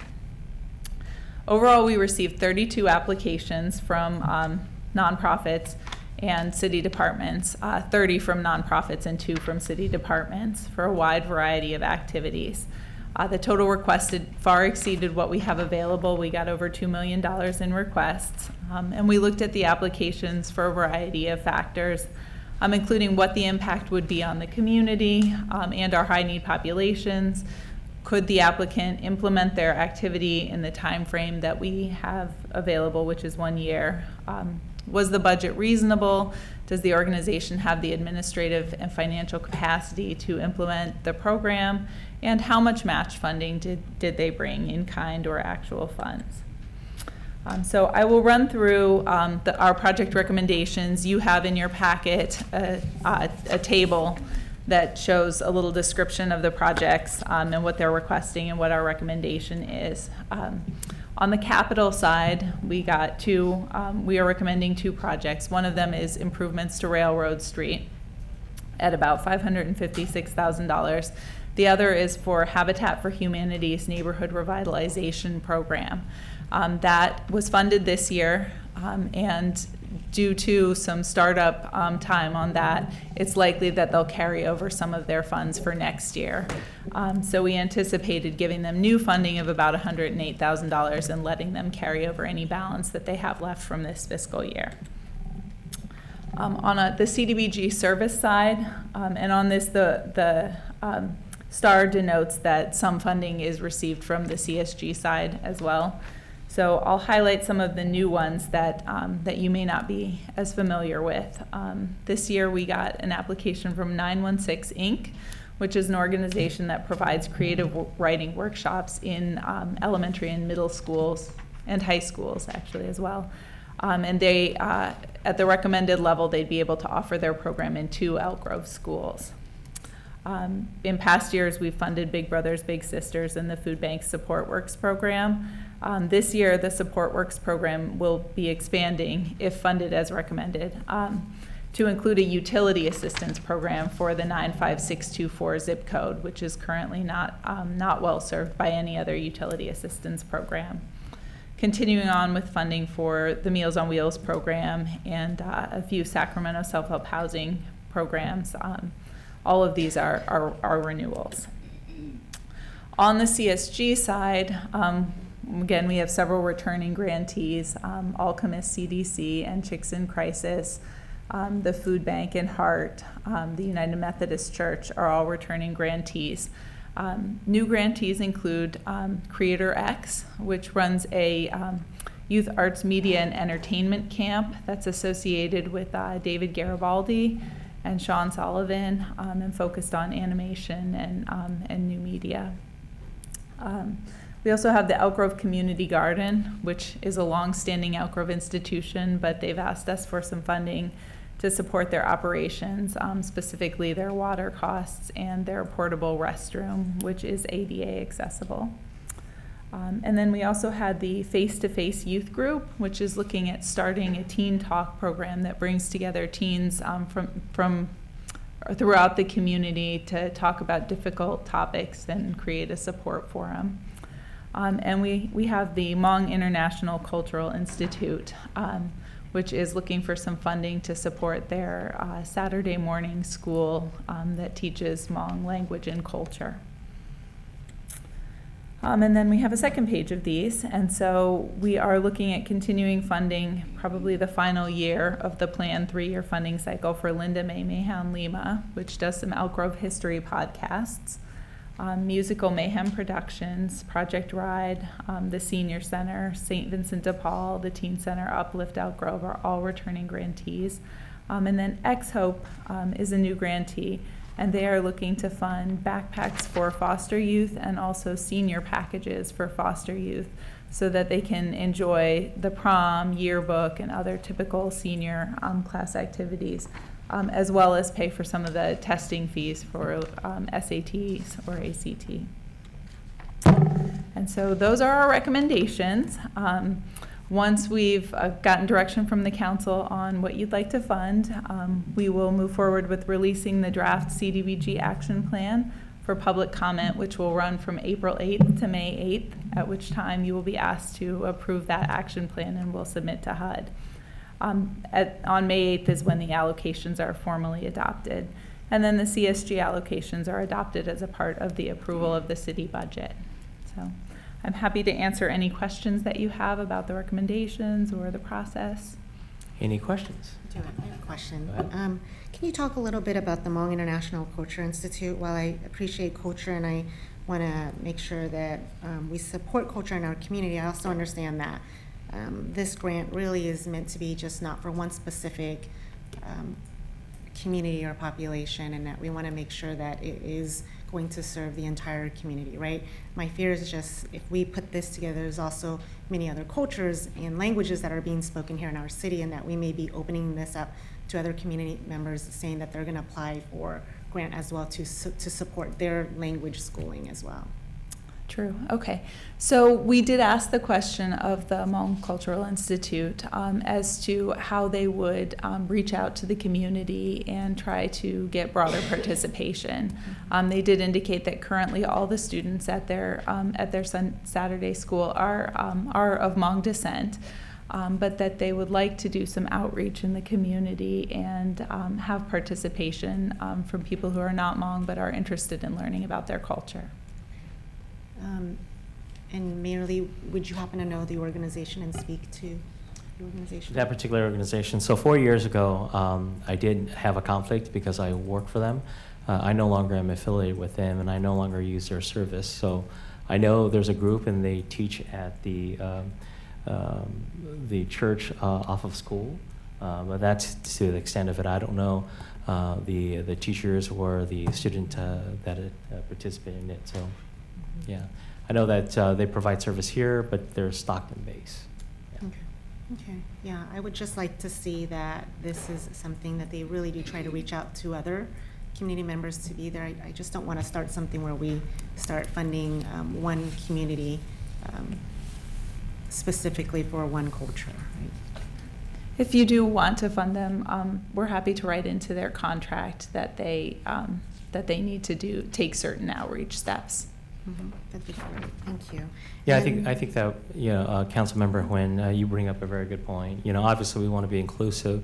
We don't want to exclude anything, but at the same time, it does raise some concerns. Is that if it's only focusing one ethnic group, we obviously want to diversify that. We want to teach culture, language across the board, and so I would be in support of that, putting conditions that would require the school to outreach to a more diverse student population. Mm-hmm. Great. And then can you tell me a little bit about the Musical Mayhem Productions? This is looking like it's to fund workshops for the classes, theater, production, education for children and special needs adults through rehearsal and workshops. Mm-hmm. You can speak a little bit about that. So we have funded Musical Mayhem for several years. This year, in past years, we've funded some portion of their rent and utilities costs for their facility that's, I believe, off of Kent Street. Mm-hmm. And they provide a number of theater workshops for children and for special needs adults. This year, their request from the city, the $40,000 they requested, was to hire a front desk staff person who would be able to greet their clients when they come in, who would also do fundraising and marketing, which typically we do not allow under this grant, and who would also focus a little bit on debt collection for some of their activities. And so we did recommend funding at a lower level, and I think we would, when we write the contract for that, we would either want to focus their funds on rent and utilities again, or focus on a scholarship program perhaps for low-income youth, since their fees for their programming are higher than many of our other nonprofits. Most of their programming is about $200 to $400 for a show. So when you said debt collection, is that the individual would be calling because there's a fee for everybody that's involved in this production or this program? That was my understanding, yes, Okay. is that they'd be following up on payment of fees. Okay, and it looks like they work with low-income families as well, too, that Mm-hmm. have special needs kids. I would be in support of this if this funding is going towards scholarship for those families that can't afford the fee to pay to be a part of this production. I'll make that note. Are you familiar with Musical Mayhem at all? No. So they put on local musical productions here in town, typically at some of the high school theaters. And one of their big components is that they are inclusive with, for young people who have both physical and mental disabilities, to include them in the productions. Mm-hmm. Yeah, but, and I think, yeah, that's what we kind of discussed about, but the funding that they're requesting is going towards a front desk person, I think is what I'm understanding, Mm-hmm. or utilities or whatnot. And I think that's wonderful that they're doing that for the families, but I would like to see the funding go towards those families that can't afford to have their kids be a part of this production, and that this pays for them. Mhm. And certainly they could use the scholarship funds towards whatever expenses that they have. They would just be a payment of fees for youth who otherwise wouldn't be able to afford to participate.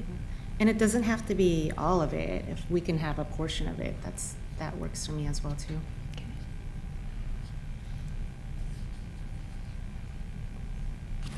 And that's all the questions I had. Thank you. Just a couple of questions, Sarah, and I'll start kind of from the larger and then get down into the weeds a little more. The 2018-2019 amount awarded, that's what was in the current budget, correct? Yes. And then when it says 2018, 2019 funding recommendation, that's, That should have said 2019, 20. I Yeah. just wanted to I'm make sorry sure I about was. that. as well. Yes, Okay. yeah, that was, we make a lot of changes to this spreadsheet, and that one I just did not see. I can only imagine, and I appreciate that you end up with something that's as concise as it is. Under the Alchemist CDC, where we're essentially paying to provide staff at the farmer's market, do we have any kind of documentation that shows how many people actually show up to take advantage of that or utilize their CalFresh? Yes, we do. So the way that they process transactions at that farmer's market is you take your CalFresh card and you swipe it, and they turn it into what they call scrip, which is like a coupon that can be used at the farmers there. And they also, during the summer months, offer a market match incentive. So if you swipe, let's say $10 of your CalFresh benefit, they'll give you $20 in coupons to use at the farmers there to incentivize purchase of fresh fruits and vegetables with CalFresh benefits. And so they can track how much people spend at that farmer's market, how much extra market match incentive they get, and they do also track the number of people that are in the households of the beneficiaries there, so we can know how many people are benefiting from that. And would you say then that that 332 number is fairly accurate? Yes. Okay. Yeah. Great, thank you. And then my second question, or third question, is with respect to South County Services, you have total years funded as one, but in the amount awarded as a scratch. Is that because we funded them in a year that was not last year? Correct, yes. They were funded 4 or 5 years ago, and they ultimately did not spend their money. They determined that it was that the level of documentation that we required was not something that they were going to be able to produce, and so they did not use their money. However, they have had some leadership changes since then, and so they're confident that if they were awarded, they would be able to use funds this year. Okay, and then right above them, the Society of St. Vincent de Paul. That's a private nonprofit It is. organization? Yeah, it's associated with the Catholic Church. However, there's no religious requirement to participate in any of their programming. And so how would the average layperson know to reach out to that entity for utility assistance? They get referrals from a number of different agencies. They are one of the only agencies that provides any utility assistance in the city of Elk Grove, and so very few of their referrals actually come from their church. Most of them come from case management, food bank, or other social services providers in the community. When somebody has money, word gets out. And then my last question is, obviously you put a lot of thought into this, and I'm sure it's not an easy job It never where to is. slice and dice. I see a lot of running for Rhett t-shirts in the audience right now. Are you prepared to sharpen a pencil and find some dollars? Sure. Okay. Thank you. So my first question is, there were no nonprofit that was funded last year but received $0 this year, right? That is true. Okay. So then my second follow-up is for the ones who actually received money last year and actually received a deduction in this year. If you could offer some explanation, I think that's important for the sake of transparency. Sure. Let's take a quick look at which ones those are. We can start off, I can read them off, I circled Okay. them. Very Habitat good. for Humanity, of So- Greater Sacramento. Habitat for Humanity received $174,000 in the current fiscal year, and because they're starting a brand new program for their agency, and they also have not used CDBG funding for this type of program before, so there was a certain kind of getting up to speed time period, developing guidelines, doing an application and outreach process, hiring a construction manager, all of which they have done at this point. But that ramping up has taken a little bit of time, and so they still have their money available. They will be spending some of it this year, but probably not all of it this year. And so the thought was that they could carry over, because they are a capital activity. We can't offer that luxury for our public services activities. But for capital activities under CDBG, we can't allow them to carry over their fund balance to the next year. And so I believe that with that carryover, that they would be made essentially whole for next year. Oh, okay, so they're good with the carryover. I think so, Okay, yes. with the carryover, what is that total? So their amount this year is $174,000, and I imagine that they might be able to spend at most half of that in the Oh, I see. remaining months of this fiscal year, and so they'd have, let's see, that's like $85,000 to carry over to next year. Okay. All right. The next one is Linda May Mahone. Linda May Mahan Lima Foundation first applied 2 years ago, and when they applied, they had a plan, a 3-year plan for using their city funding, and it started out at a higher level and then dropped down in the second year, and then the third year was expected to drop down, and this is the last year of their 3-year plan for funding. Nothing says they can't come in and apply again next year, but this is the final year of implementation of the phase that they had asked for, and so they voluntarily chose to drop that down. And I can see that the amount that they asked this year is exactly what they got, right? Yes. Okay. Yes. In general, staff supports people lowering their requests over time. So. All right. Next one is Musical Mayhem. There was a significant reduction from last year. Yes. And so Musical Mayhem, we frankly were sharpening our pencils and trying to look at meeting some of the needs and funding some of the new programs. Musical Mayhem has received funding 4 years previously, and frankly, their financials overall for their organization, they look to be in better health this year than they had been in previous years. And so we thought that maybe this would be an appropriate time to kind of start cutting back on that one. Okay.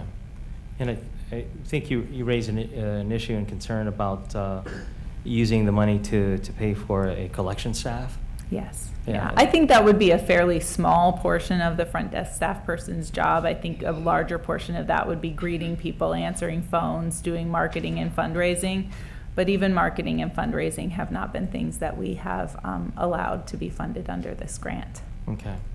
All right. Senior Center. The Senior Center this year requested $80,000. They've historically received $100,000 in recognition of the fact that they will not have a kitchen staff employee, which is one of the employees that we had paid for associated with the Meals on Wheels program. The Meals on Wheels program will not be moving to the new center and will be offered at a couple of other locations that Meals on Wheels has identified in our community. And so since it won't be at the Senior Center won't continue to pay the meals preparation staff person. And so you'll notice that Meals on Wheels' request increased a bit to cover that staff person. Oh, I see. Yes. And then the Senior Center also, I think, just in recognition of the fact that they're going to be moving to a new city building, hopefully that location and the enthusiasm and excitement it generates will increase their membership levels and their participation in activities. They're hopeful that they'll be able to generate some funds that way and won't need as much city funding. Okay. And they got the full amount in which they were requesting this Yes. year, right? Okay. And then the last one is Uplift. The last one is Uplift, yes. And on the Uplift program, when we looked at the number of people that actually benefit from that program, it's a fairly intensive program for those who participate in it, but the number of beneficiaries was fairly small. And as we sliced and diced this budget and tried to make room for some new grantees, we did see that as an opportunity to cut back a little bit. Okay. All right. That is it. Thank you. Thank you. Okay, at this point, we'll declare the public hearing open. I want to open for public comment. Our first speaker is Tina Lee Vaught. Following Tina is Beth Sievers.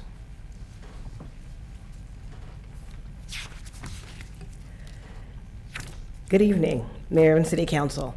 My name is Tina Lee Vaught, and I'm a member of the Board of Directors for Runnin' for Red, the largest youth fitness program in Northern California. I'm also a resident of Elk Grove and have lived here since 1984, so I've been here since before it was an actual city. Tonight, I'm asking the City Council to consider staff's alternate action to adjust the recommended allocation for Runnin' for Red. As noted, you'll see that there is actually no funding allocated for Running for Red in their suggestions. Although our request was for $25,000, we would appreciate any funding that the council would provide to assist us with our goals. Based on the factors your staff used to approve applications, including feasibility, budget, administrative capacity, impact and leverage funds, Running for Red more than meets the criteria. In fact, our program is a model for other nonprofits. Our program may be regional, but our heart is right here in Elk Grove. Rhett's parents who founded this program are also longtime Elk Grove residents. We have nearly 500 students from 10 schools within Elk Grove, and 23 of the schools in our program are in the Elk Grove Unified School District. Many of our schools have participated for 8 seasons or more. The description in your staff report is just a glimpse of our program and its lifelong impact on our young participants. Our program builds confidence as students train toward a goal. Moving into life is about more than physical activity. It's about more than completing a race. It's a journey. Our program is open and free to anyone who is interested, so it's accessible. Parents consistently share how much their kids love our program and how it has helped them have a positive attitude about not only fitness, but themselves. We have expanded our program to provide new shoes to participants at our neediest schools. Last year, we raised over $35,000 to purchase 1,000 pairs of shoes. 4 elementary schools in the Elk Grove Unified School Districts will have students receiving new shoes. For many of these students, this will be more than running shoes. For many of them, this will be their first pair of actual new shoes that they may receive. Funding from the city would help us achieve our goal to provide more shoes to more kids. So in closing, again, I ask that the City Council consider staff's alternate action and adjust the recommended allocation for Running for Red. Again, any funding that would assist us in our goals would be really appreciated. Thank you. So, Tina, I'm just going to say, I assume that since everybody showed up in their T-shirts, there's probably more speakers signed up. We heard the request. You heard my ask of staff. But obviously, this process is a zero-sum game, and there are going to be winners and losers, and so we're going to have to take money from somewhere else where it had been suggested to be put in order to put it over to you. So if you want to keep your comments brief, we're going to try to do as best we can. But again, you know, it's not just, we can't just find more funds. We completely understand that, and we completely believe that we're competitive, and we understand the goal of trying to reach as many people as possible. And we believe that our program provides much more than just a running program. It really helps kids with their lives, and we really wanted to stress we have 500 students just here in Elk Grove that benefit from this program. Thank you. Thank you. Okay. Beth Severs, following Beth is Lisa O'Shea.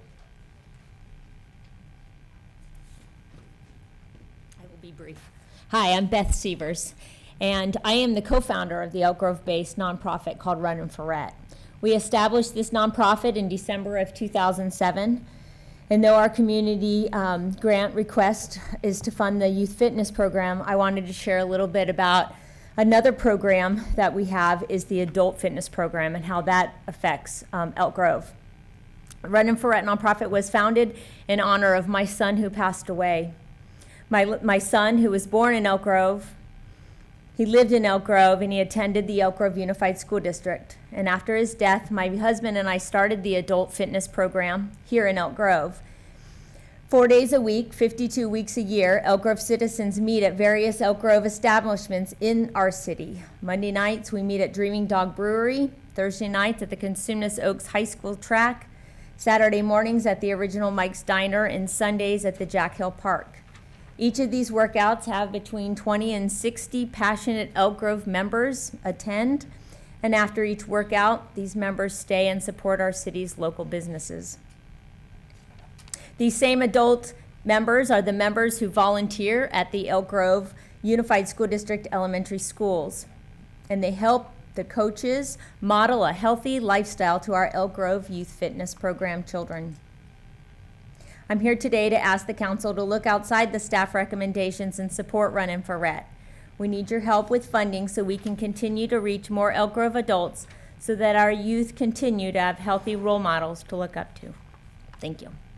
Thank you. Next speaker is Lisa O'Shea. Following Lisa is Carrie Spencer.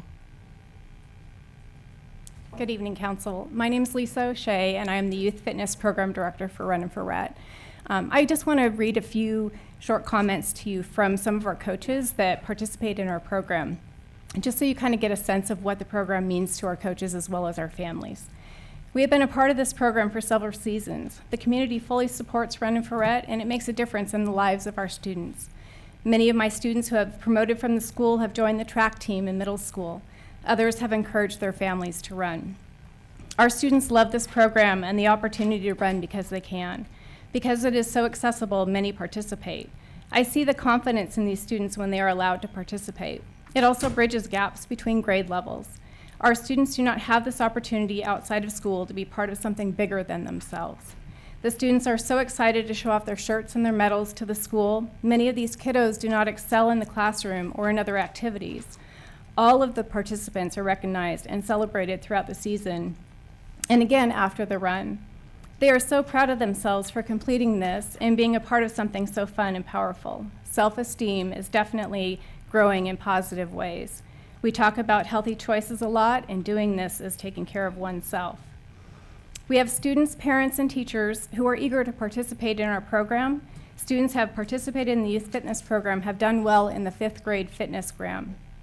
And finally, our coach from Elliott Ranch, their school has participated in the program for 7 years, and it's something that students and families look forward to each season. Although our students are involved in many different after-school programs, Run and for Rhett is the most popular program at our school and involves the most number of students. With the continuance of this program, we will be getting more students and families moving into life. Thank you. Thank you. Next speaker is Carrie Spencer. Following Carrie is Richard Rich. Good evening, Council. My name is Carrie Spencer, and I'm the board chair for Run and for Rhett. You've already heard a lot about our program, and I wanted to share with you one of the things I think is really special about the program that we offer for our kids. Our program really serves athletes and non-athletes. We have a lot of organized sports, and we saw a great soccer team here. And a lot of kids don't have that confidence in their athletic ability, and they miss out on the opportunity to be physical and to really move. Our program really supports each individual child, helps them to set individual goals to be able to run that 5K race at the end of the program. Every child, when they cross that line, is excited. Some of them, it may have taken them 40 minutes. Some, it may have been an hour and 40 minutes. But for each child, they cross that finish line, they receive their medal, and they feel like a rock star. They've set a goal, they've achieved their goal, and it's a huge accomplishment. Our program touches those participants, but it also rolls over to the family members. Many parents participate in the races with their children. We've heard stories of children going home and convincing their family after dinner to go out for a walk instead of watching television. We've had a principal talk about families that she couldn't get to attend any school functions, even parent-teacher conferences, that showed up for the race. So our program is great for the participants. It also rolls over to the families and allows them to grow and to move into life. As with any program, there is a cost associated with it, and we really need fundraising and grants such as this to continue to support our program and to allow it to grow to reach more children and more families in the area. So we appreciate your consideration for our program. Thank you, ma'am. Richard Rich. Following Richard is Daryl Tilio.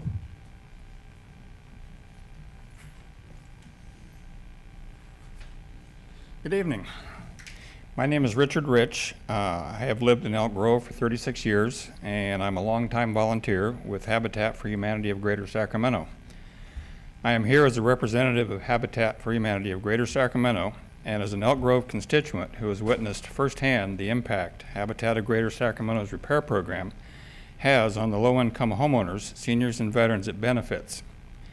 This fiscal year, Habitat Greater Sacramento will complete nearly 50 repairs for qualified low-income homeowners, many of them in need of critical exterior and roof repairs in order to avoid displacement from their homes due to deferred maintenance they cannot afford on their low or fixed income. 8 to 10 of those repairs will be here in Elk Grove during the April-July time period, thanks to your partnership and confidence in Habitat Greater Sacramento through the 2018-19 Action Plan and Grant. The need is great, and as a Habitat volunteer, I have worked on many of these home repair projects. I can attest that the basic repairs we undertake have a transformational impact on the homeowners. A good example is our project for Santiago Bonilla here in Elk Grove at Emerald Vista Drive and Bray Vista Drive, which was completed in January of 2017. As a disabled 74-year-old veteran on a fixed income, he was living in a home with holes in his roof, black mold, and termites. Not only did Habitat repair Santiago's home to make it mold-free, safe, decent, and livable again, but we also added accessibility upgrades so Santiago can now have access to his entire home and backyard and age in place with dignity. It is amazing to see the change in the homeowner's demeanor and outlook on life as we undertake what are basic repairs to us, but which had become insurmountable problems to the homeowners. Habitat Greater Sacramento has been very successful executing this program throughout Sacramento, and we look forward to continuing to focus on Elk Grove's needs and give priority to Elk Grove constituents through your continued confidence in Habitat for Humanity of Greater Sacramento and the approval of the recommended grant. Thank you. Thank you, sir. Daryl Tio is next. Following Daryl is Phoebe Follett. Hi, good evening everyone. I just wanted to talk about the Teen Center USA. I am 17 at Elk Grove High School, and the Teen Center is just an after-school program for teens within middle school and high school. And it's, for me, I've been going there for 7 years, so it's a big impact within my life. It's basically like a safe haven for everyone within like the ages of middle school and high schoolers. And you can just go there to hang out with friends. You can talk to the staff members. They're very welcoming, kind to you. They'll help you with like any studies that you're struggling with. And then we also have volunteer opportunities. We also have an Interact group there, which helps out a lot within the community. And I just wanted to speak out about like how important the Teen Center is to me, and I feel as if it can change a bunch of others' lives for the better because it just creates such a welcoming environment, and it shows you a whole different aspect of teens and how they can like change within their lives for the better. Thank you. Thank you. Phoebe Follett. Following Phoebe is Lana Scherer.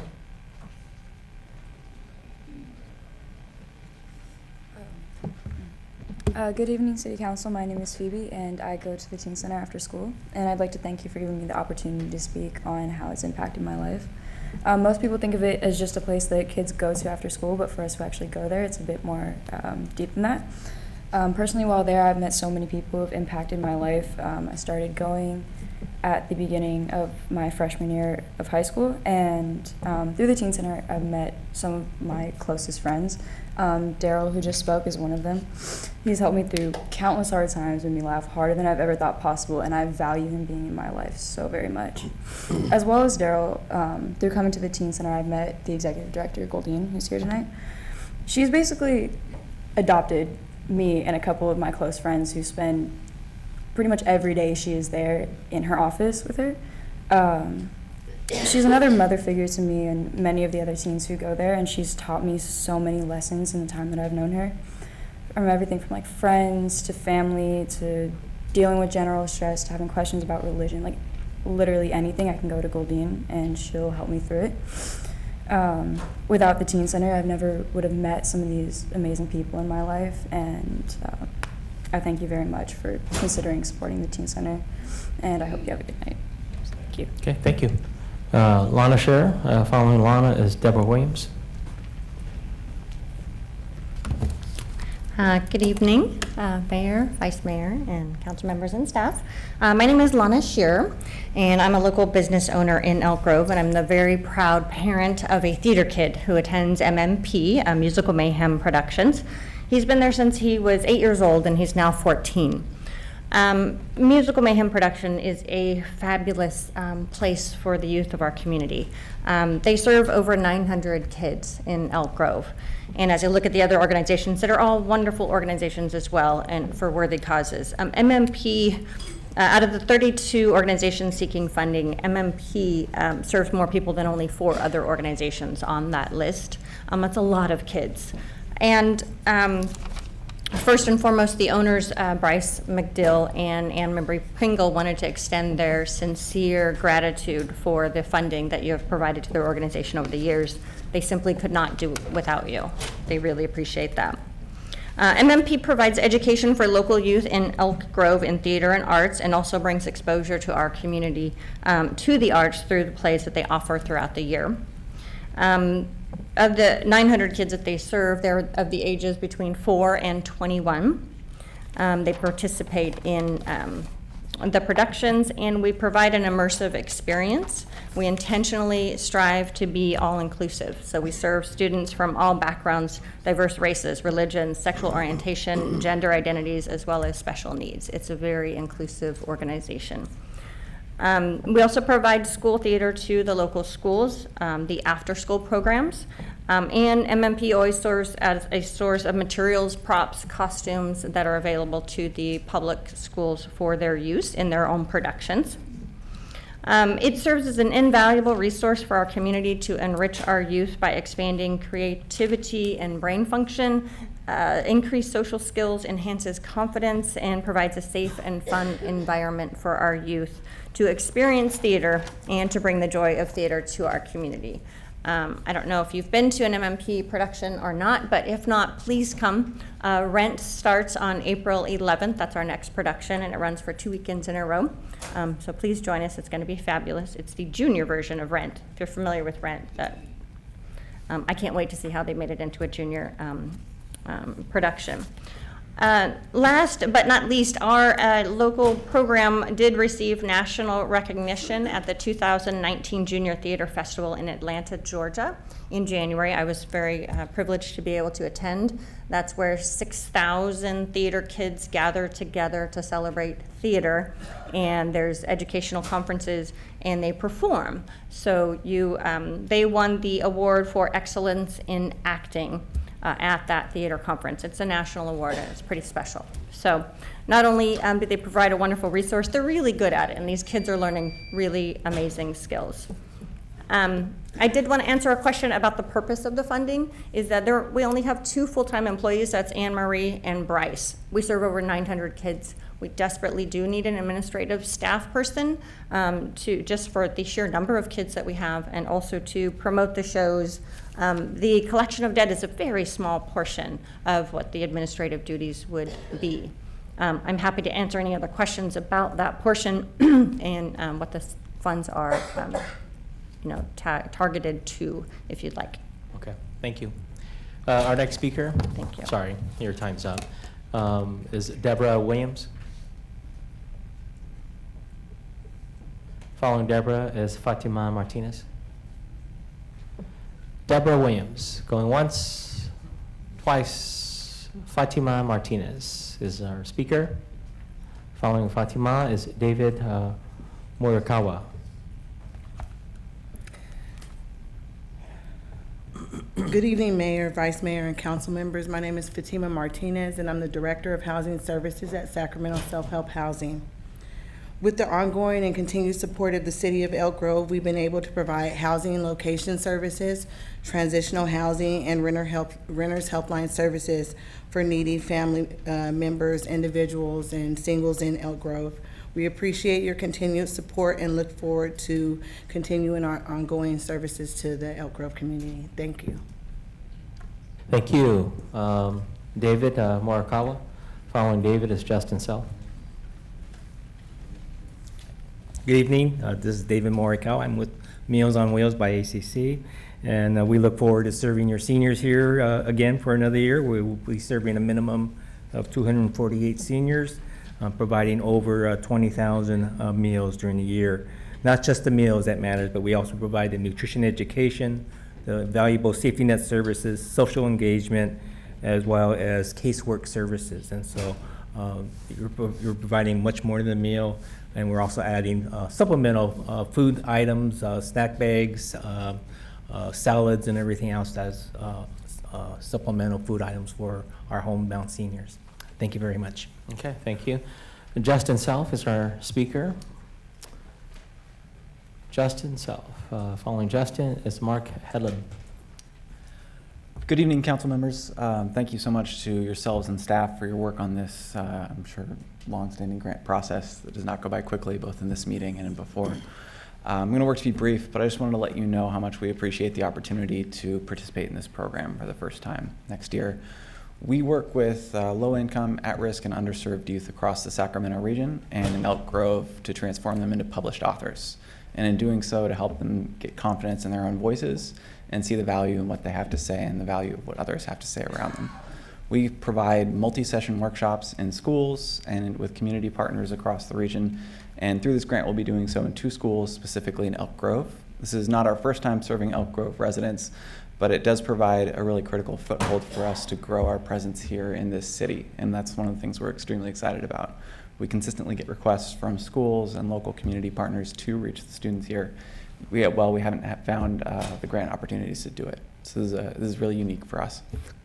Our program consists of teaching kids through unique sparks, tactile objects and things like that, how to exercise their imagination, having them use positive peer feedback to get each other excited about what they're expressing and what they have to say, using revision to build literacy skill, and then finally celebrating their work in a book release party where they receive their published book for the first time. I would encourage any of you, or invite any of you to attend a tour of our facility, the Imaginarium, a few minutes away off of Franklin Boulevard, and again, want to thank you for all your work in this process. Okay, thank you. Mark Hedlund. Following Mark is Rosa Lopez.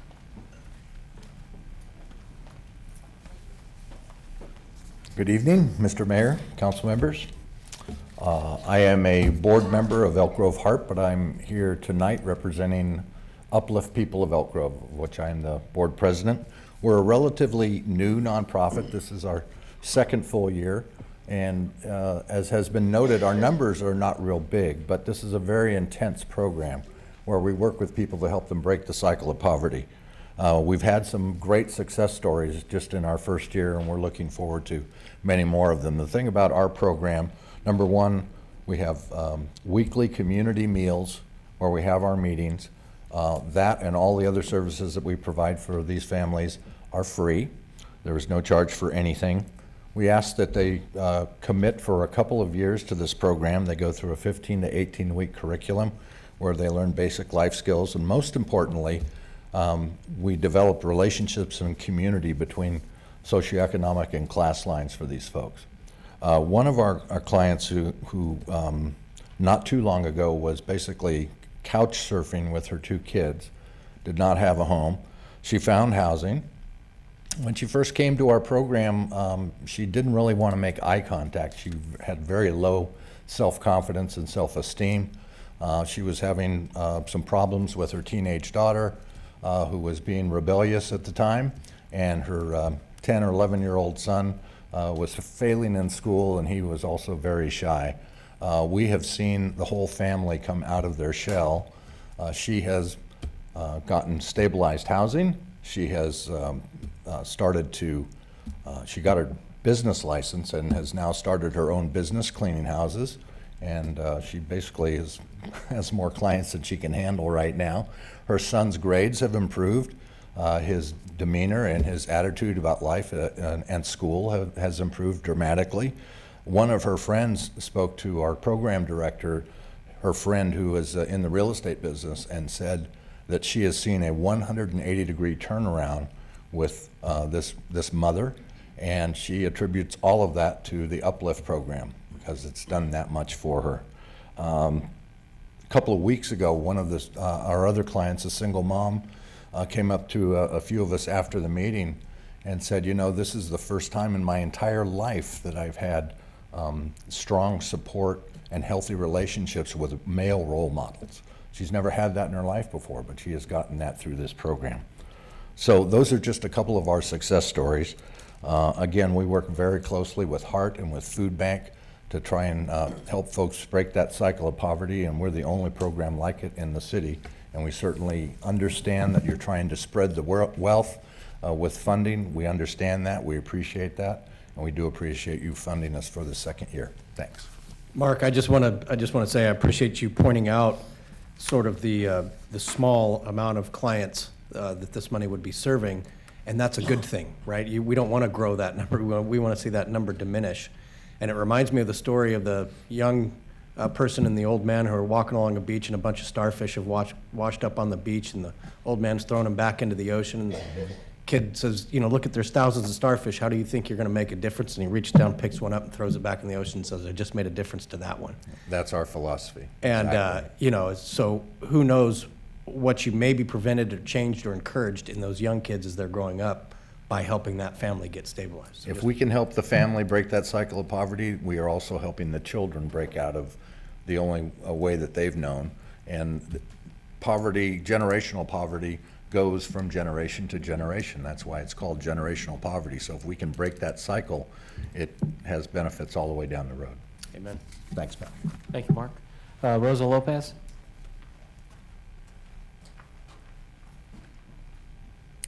Good evening, City Mayor and council members. So my name is Rosa Lopez, and I'm a single mother. My daughter is she's in musical theater, part of Musical Mayhem Productions. She's been involved in that for 7 years now. So she started when she was 5 years old, and now she's 12.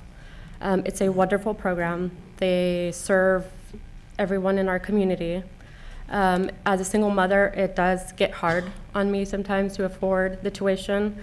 They have wonderful programs and workshops, and since then I've seen my daughter excel in all her classes. She's above average. She keeps pushing forward.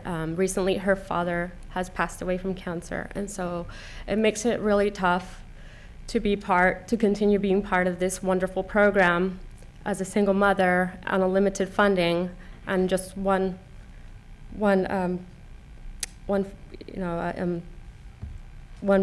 do you call it, income. And so I just want to suggest that we give more funding to this Musical Mayhem Productions. They have done a lot. They do spread themselves out very thin. I've seen that. They offer a Master Academy monthly, different levels that offer different age groups.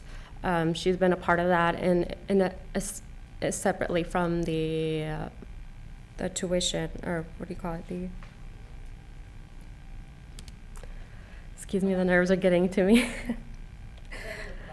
Yes, and from the regular productions and the shows. She's been involved in about 15 to 20 programs, and it's just been a wonderful experience. What I did notice is that the funding has decreased from last year to this year, fiscal year, and so I would suggest that we allocate more money toward this program and funding that does serve 900 students and more, and we keep growing, and so the staff is spreading themselves out really thin. So we do encourage you to support our community. I mean, the musical theater provides a lot of not only it helps kids be more creative, they organize, and that's something that I see in this community and the city, is that we undervalue the theater of arts.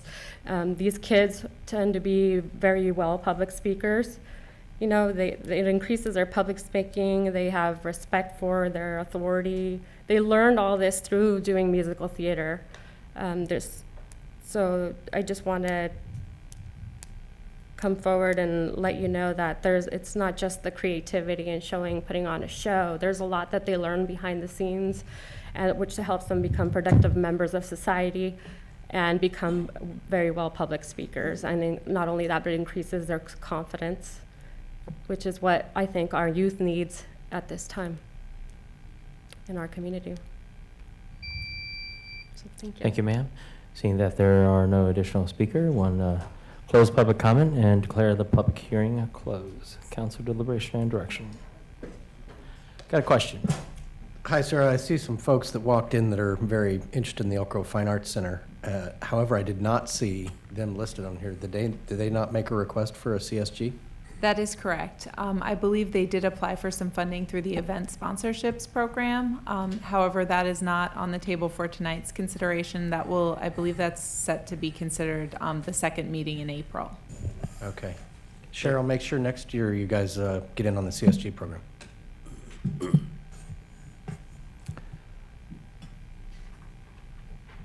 All right, who wants to jump in? All right, I'll take a stab at this. I took a look at a couple of new organizations that are being funded. I want to appreciate everybody for being here and for speaking. This is always really tough. As somebody that also runs a nonprofit organization, we count every single penny, every single dollar.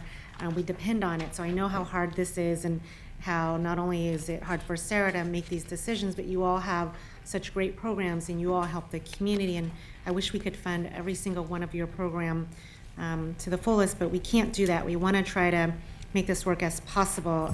In looking at some of the funding recommendation and some of the organizations, so I'm looking at 916 Inc. This will be their very first time being funded by us. It looks like we are funding more than half of what their requesting amount is. But then when I look at organizations like Face to Face Youth Group, which is about half, a little bit less than half of what they're requesting, we're giving them $2,000. They requested $5,000. St. Vincent de Paul, actually that's not their first time, this is their second time we're giving them the full amount. But another one would be the Ex Hope Inc., which is also their first time receiving and looking like we're giving them almost half. I'm wondering if maybe we can take some from 916 Inc. and their CSG funding to spread it to running for Rhett. And you know, I know 916 Inc. and they do amazing work. And I don't know if Mr. Justin Self is still here, but I do know the Imaginarium that he has at the Maple Center, and it's wonderful. It's an amazing program in what they do. But I'm trying to see how we can at least share some of this as well. So I also had that as a source, and I don't know, Justin, are you still out there? Okay, he must have had to leave.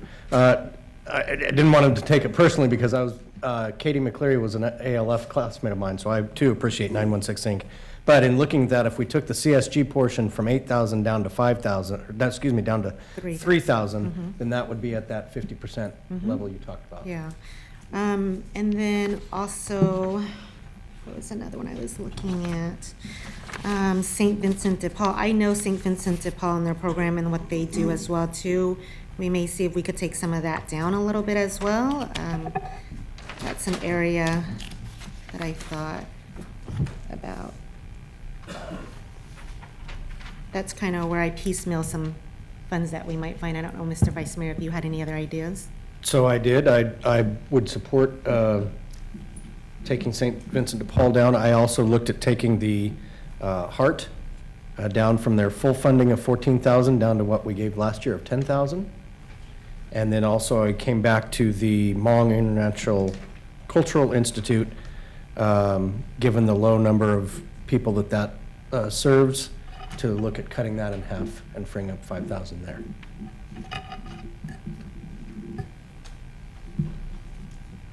What does that add up in terms of the leftovers? So I can tell you what that will be because I have the spreadsheet open and I'll fix it for us right now. But how much did you want to take from St. Vincent de Paul? Let's see, if I have my calculations Maybe right rather than so say far. take from them, we say don't award them. Fair enough. Okay, right now, without making any edits to St. Vincent de Paul, you have $14,000 to play with. That's what I have too. Without making any edits to St. Vincent de Paul, Yes. you come up with 14,000. Yeah, 5 from 916 Inc., 5 from Heart, and 4 from the Hmong. Oh, yeah, I had the 5 from 916. Hmong and 4 from yeah. Heart. I had the 916 backwards. I had it taken with peeling back 3, leaving 5. Okay. So I think that's one pathway. My thought is this, if council members, if you would consider this, is perhaps maybe doing a flat like 3 or 4% off of everyone and then funding red, because obviously we have a strong contingency here that's in support of that. That would, let's say, assuming that we did like a 5%, that would come up with 19,000. I don't know if you guys are open to that possibility, as opposed to hitting one nonprofit particularly hard. We can do this across the board. And what I'm thinking about the CSG grant being that there is a lot more flexibility with that as opposed to the CDBG. Yeah, I think it would have to come from this, from the CSG. Right. Only. I guess, I like where you're coming from there, of spread the pain around. Right. The problem is you have somebody like the Food Bank Services being awarded $85,000, and the Senior Center of Yeah, it's gonna Elk hurt Grove them a getting lot. $80,000. They're Right. gonna take a big hit, while some of the others would not be so impactful. Yeah, I wouldn't be in support of the 3% all across the board, because some of these organizations, even with that 3%, it's really gonna impact the work that they're trying to do, to the point where they may not even be able to run the program. I think if we took from just a certain few who are, for instance, 916 Inc. being funded for the first time, even St. Vincent de Paul, or even what we have right now, where a little bit from Heart, that kind of hurts a little bit, because I really like the Heart organization and what they do, but I could see where they got funded 10,000 last year and the increase this year. But maybe with the 14,000, we can do a little bit with that. I would be in favor of giving a little bit more to the Musical Mayhem Productions as well too, just because of the last lady that spoke was very compelling, and I agree with theater and making sure that our young people have that opportunity to be able to learn from that. And so I would be in favor of doing that, as long as it goes towards scholarships. I hear you are serving over 900 students, which is great, and I can imagine that many of them can't afford to go through the production and pay for the fees. And so if some of that can go to those families, I think you can offset some of that to pay for the office person that you're looking for. So I would support increasing the amount. I actually support Musical Mayhem personally, because I believe in the program that they offer. I don't know that I'm in agreement necessarily with confining how they can use their funds, because if they're running as thin as they are, if they can't afford to put on the program, then nobody benefits. What if half of the amount goes towards scholarship? Would we be able to administer something like that? I'm sorry, what was the question? If we were to bump the total award amount, but then put a requirement that 50% of it go towards funding scholarships for needy families, such as the last woman who's now on a single income. Right. Yes, that would be fairly easy to administer. We've worked with scholarship programs with a number of other nonprofits. I think we could give some advice on how to set that up in a way that made sense and wasn't overly burdensome. So if we took from Heart, 916 Inc., and the Hmong International Culture, I think we said we're at 14,000. Do we want to take more from St. Vincent de Paul? Or are we okay with the 14 and trying to figure out what amount goes to each of those two organizations? Sarah, Creator X is brand new, right? Yes. They've offered their camp before, but they've privately funded it. Okay.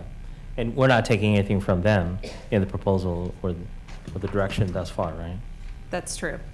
Okay. I mean, if we want to be consistent for any new applicant in which we're awarding, if we can just take a few thousand off, that would be able to help with funding some of the other ones.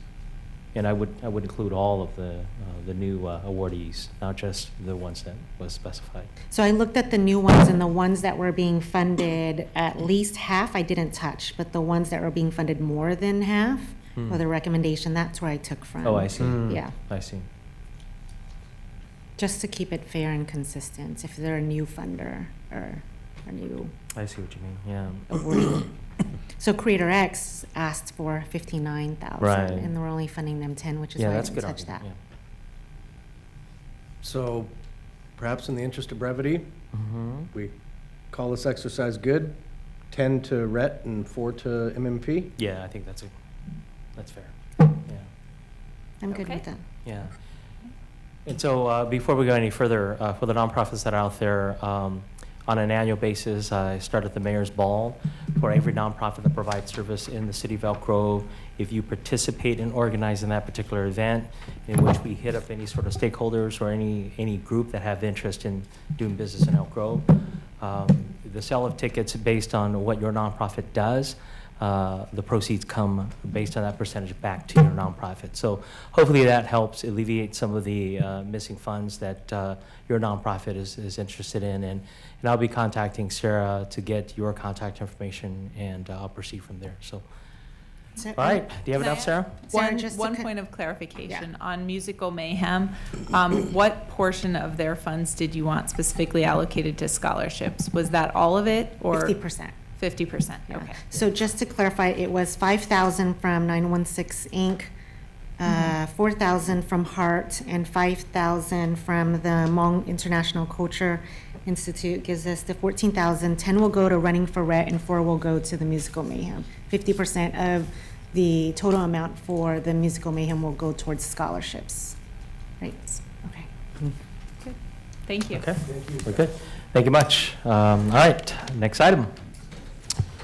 As a note, under the approval of the agenda, the council gave direction to continue items 9.4 and 9.5, and staff would actually ask if we could get a confirmation and a motion second and a vote from council if that is for the regular meeting of April 10th, 2019. That is our next meeting.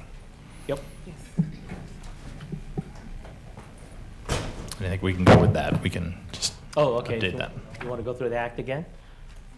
Or do we need to do that, Mr. Yeah, Hobbs? because we didn't identify date certain at the top of the agenda, so if we could do a motion and a second on that to identify the date certain of April 10th. I'll move to continue item 9.4 and 9.5 to the date certain of April 10th. We have a motion. Second. We have a second. All in favor? Aye. Aye. Oppose? Abstention? All right. That'll take us to section 10, our regular agenda action items and recommendations. And that one item is 10.1, to consider a resolution approving the Animal Care Center artwork selected by the review panel and authorizing the city manager to execute contracts with the respective artists. Good evening, council members. Lana Yoshimura, Community Events Center Manager. It's a pleasure to be here tonight with you. The city began the Percent for the Arts program in 2016 to invest in art for our public facilities. Our first project was the Civic Center project, which we are currently in the process of working on installation within the next couple of months, hopefully. And we are here tonight to talk about our second project, which is the Animal Care Center. I want to introduce Shelley Willis, our arts management consultant, who will walk us through the process and the recommendations of the review panel and the Arts Commission.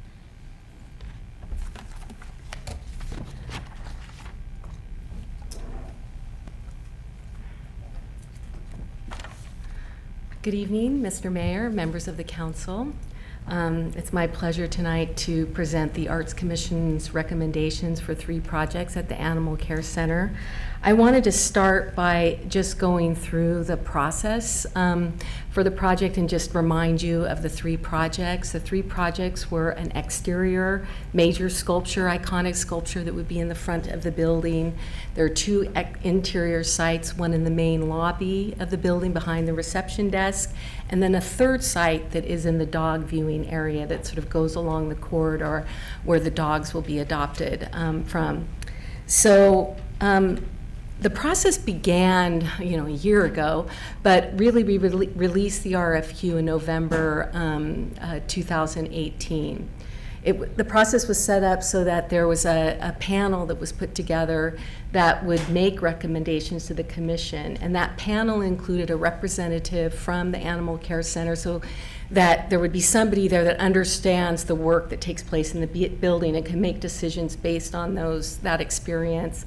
2 commissioners, Cheryl Grice and Liz Irons, were on the panel, as well as 2 arts professionals, Cheryl Holben, who's a designer, professional designer, and Rachel Clark, who's a new media professor at Sac State University.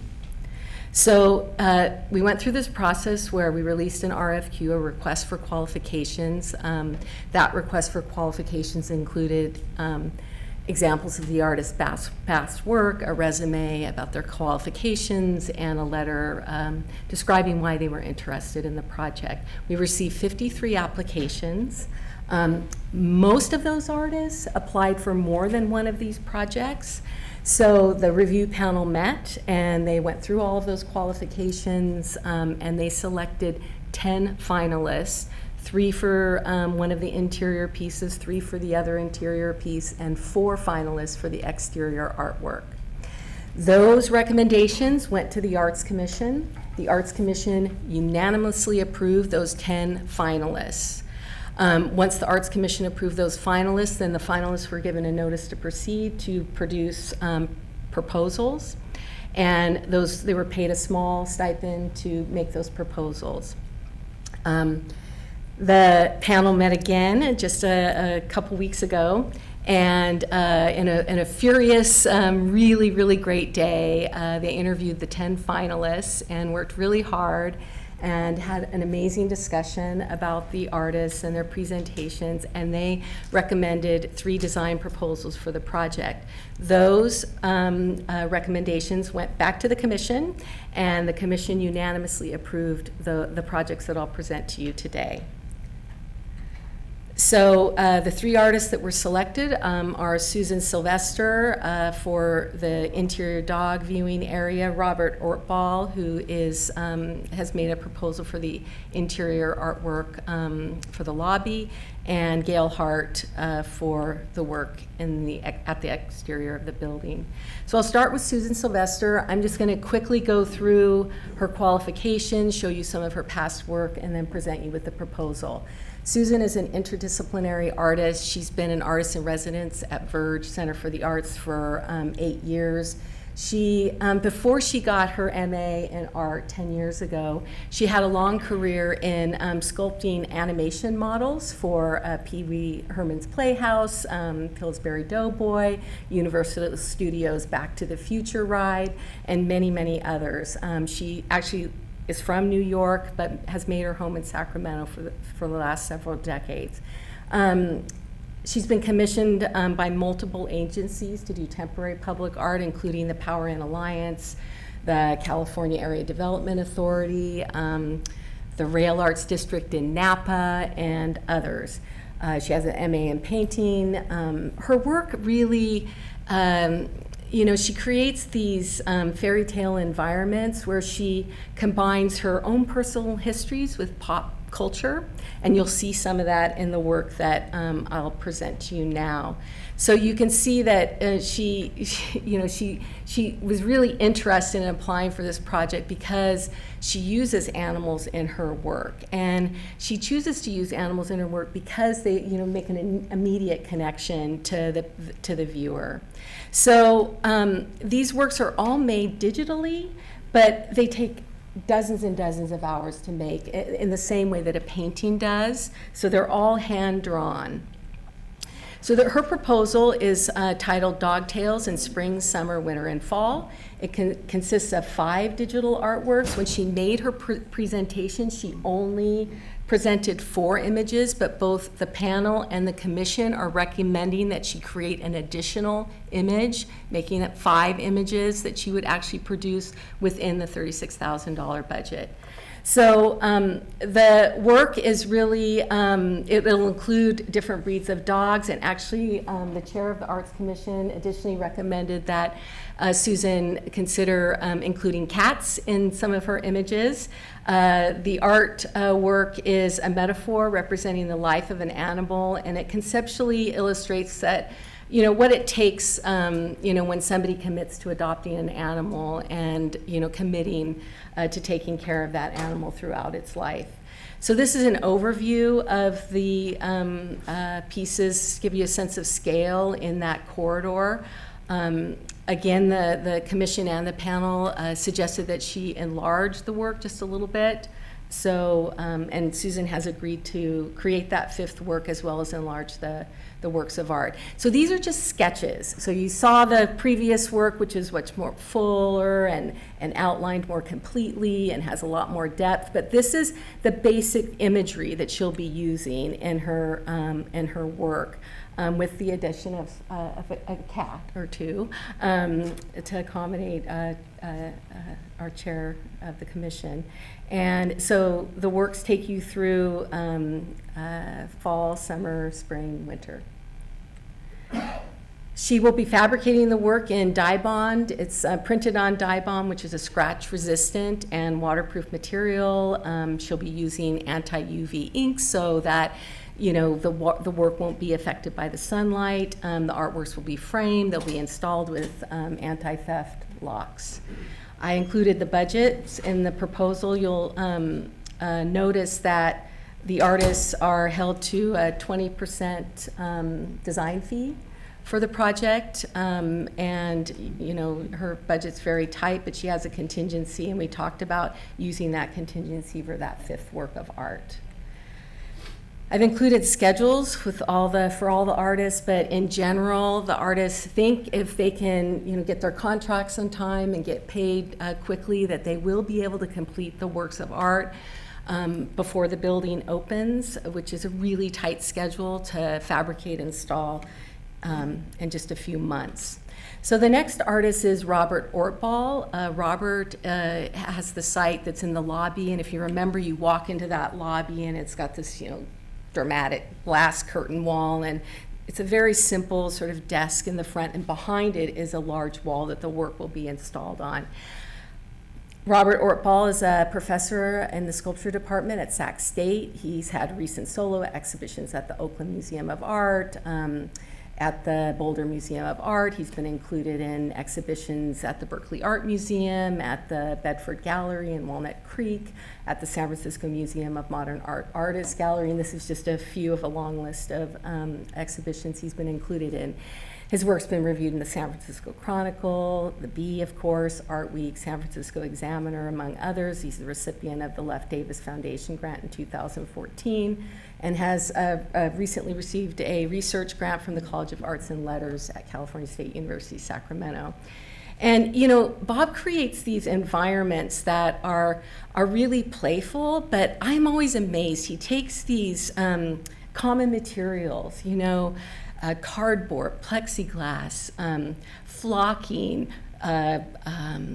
styrofoam, and he makes these incredibly intricate wall hangings and sculptures that are just detailed and sort of transform these ordinary materials into these beautiful objects.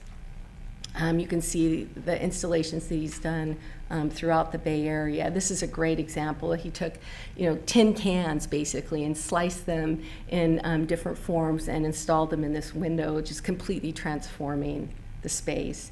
This is an installation that I included because it's similar to the space that he'll be addressing at the Animal Care Center. It's sort of this recessed area. So this is a permanent work of art at the University of California Davis Medical Center in Sacramento. So his proposal is titled, the working title is Menagerie, Eat, Play, Love.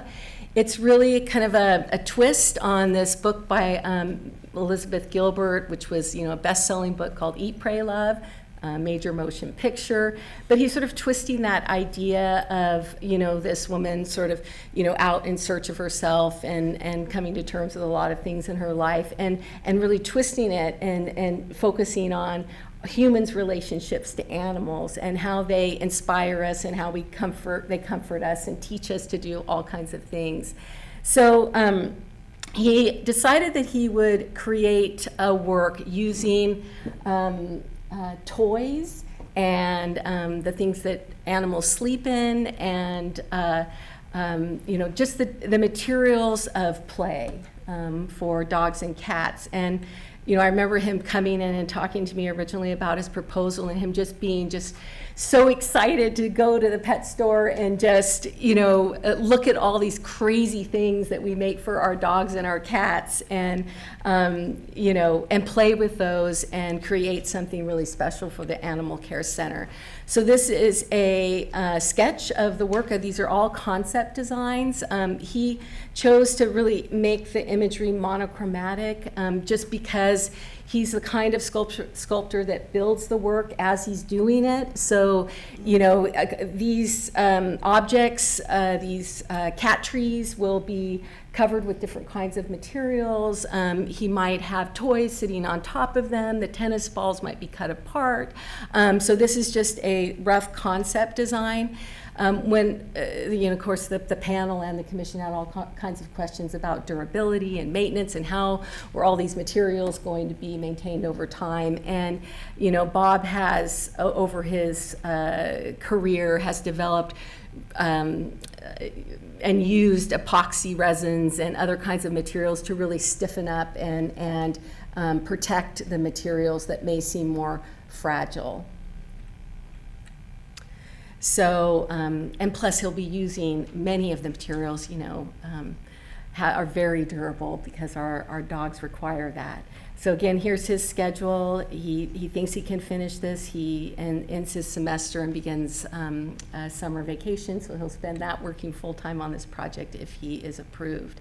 Here is his budget. You can see that the allocation of the funds for some assistant labor and materials, and of course his design fee and some documentation.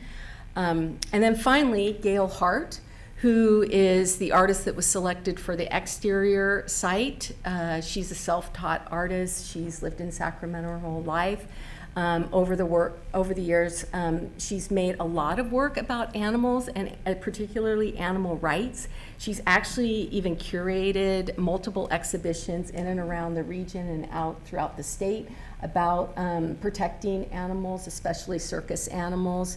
For the past 5 years, though, she's been really focusing on public art. She was commissioned to do a major piece at the Golden One Center in the exterior on L Street. Her work has been exhibited nationally and is included in the Crocker Art Museum collection. So here's some examples of her past work. She does make paintings and furniture, but I only chose to include some of her sculpture. It's particularly the work that is about animals. She works in all kinds of different materials, but the piece that she's proposing for this project is bronze. And of course, super durable. She's proposing 2 sculptures, one that's approximately 72 inches high, the other is about 32 inches high. Once she starts to work on her final design, those sizes may vary slightly. The sculptures that she's proposing are clearly animals, but she purposefully created them so they could be interpreted as both cats or dogs, or you may know that the Animal Care Center also accepts small mammals. So she wanted the sculptures to be a little bit, not super clearly defined, so the viewer could come into the sculptures and really have their own view of what they were experiencing. The sculptures are very simple, but convey a real sweetness. So the artwork will be placed in the front of the building. So here it is.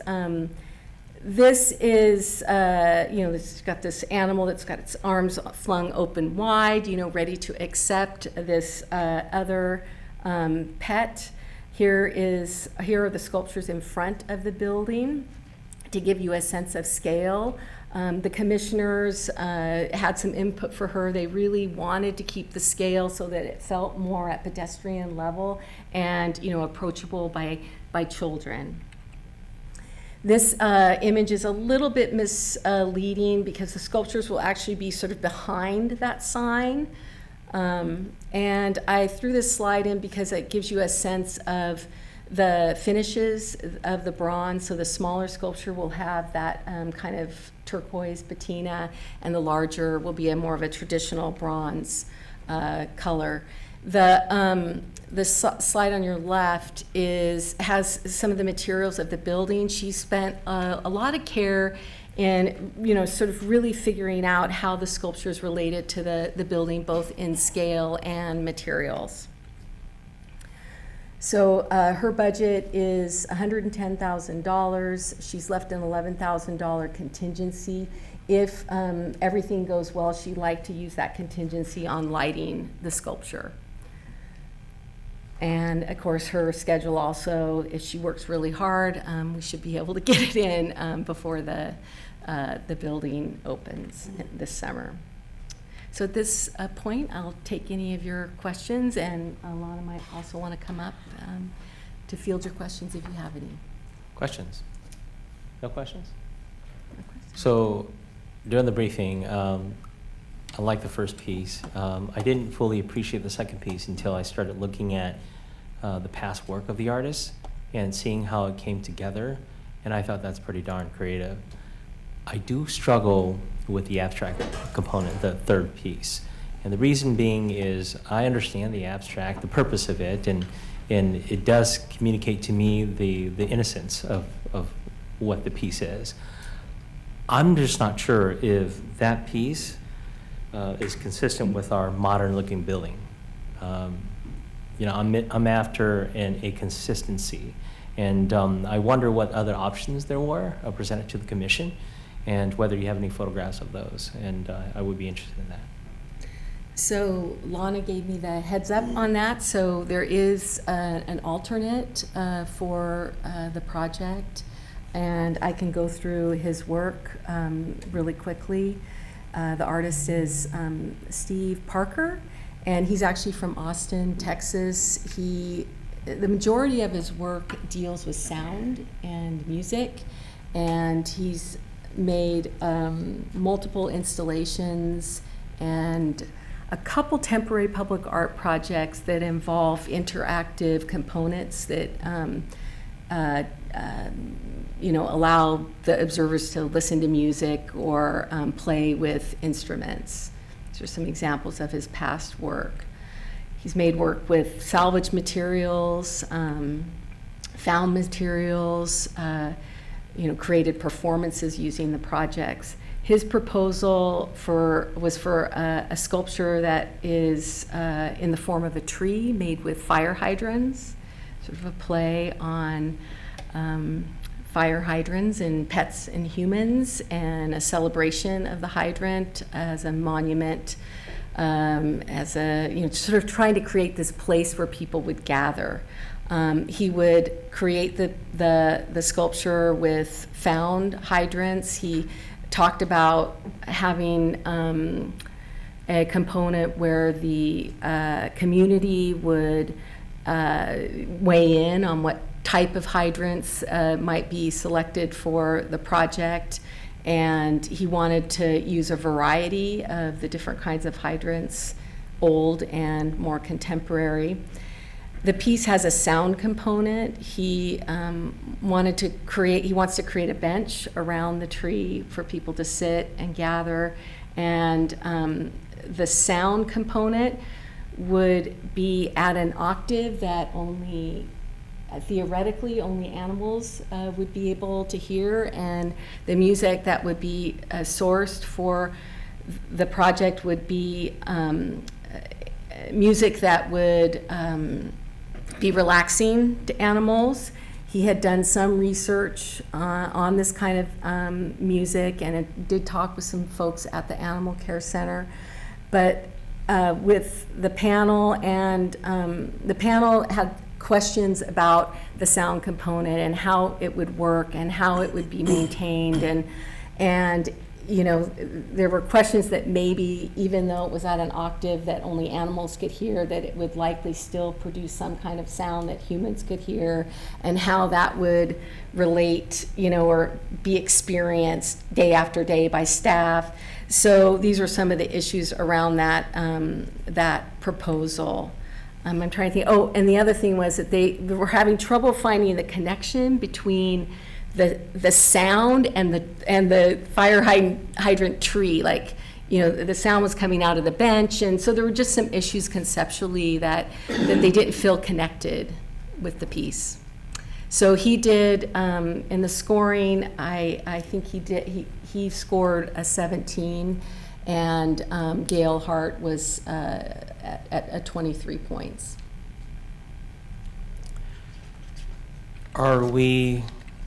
So I'm looking at the artist's previous work, right? I like her previous work. I just don't like these particular two sculptures. I like the material, and I like the color schematic that matches with the building. And I'm going to be real honest. I understand what the artist is trying to do, but it strikes me as inconsistent with a modern building. You know, I do think that she really spent a lot of time, you know, thinking about the scale and the materials, and of course, you know, the direct relationship between the animals and the Animal Care Center. So, you know, that was her her, you know, very site-specific sort of concept and approach for the project. You know, the transformation of these objects into bronze, you know, it makes a big difference. You know, I think that the way that they're modeled, you know, and rendered in this particular image, you know, it makes it look more like stone. And so there will be, you know, have to visualize this transformation in materials. And it was, you know, it's a unanimous choice from the, you know, the panel and the commission, both approved of that project. Go ahead, Vice Mayor. Yeah, certainly a big component of art is subjective, right? And so you're going to see what you see and see how it incorporates or doesn't incorporate. This actually happened to be my favorite piece of the bunch. And partially because I think, you know, one of the things we try to do with this center is make it as open, welcoming, and joyful as possible. You know, these should be exciting times if you're going to adopt a new pet into your family, or even if you're surrendering a pet and hoping that somebody else can provide it a better life than you can. And I think of all the artwork that we've seen here, these three items, looking through the eyes of a child, this is the one they're going to be most attracted to, I believe. It just strikes me as that whimsical. It has that sort of a very,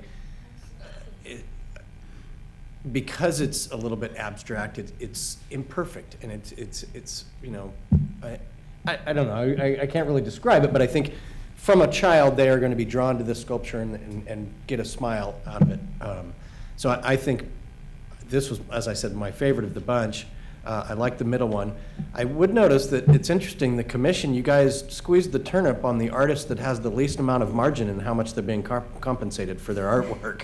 And I don't know how you squeeze a fifth season into what she's bringing forward. And if Nan wants cats, we'll put cats in there, but everybody knows dogs are the better pet. But anyway, so I appreciate the work that the commission did, and I'm in favor of moving forward. Yeah, you know, I'm not a big artist person. I can barely color within the lines. And so to me, art has changed its image to what I've been used to and what I see. And so the more abstract the image is, then the more favorable it is to artists. And as Vice Mayor said, to kids as well, too. So I take a look, I think about my children's and their eyes, and they would look at this as something really cool and neat, and they, like kids, love to look at the clouds and say, do you see this? Do you see that? And so I could see that being one of those where I actually see a dinosaur in that, right? I see a pig in that. There's a lot of things that you see, and animals come in all different shapes, size, and color, and I feel like this really represents that, is that there is really no perfect animal or pets, and so this really just makes us kind of see that as well, too. I like the piece, actually. Okay. No additional questions? All right. All right. Thank you so much. This time, I want to open public comment. I have one member of the public sign up to speak, Liz Irons.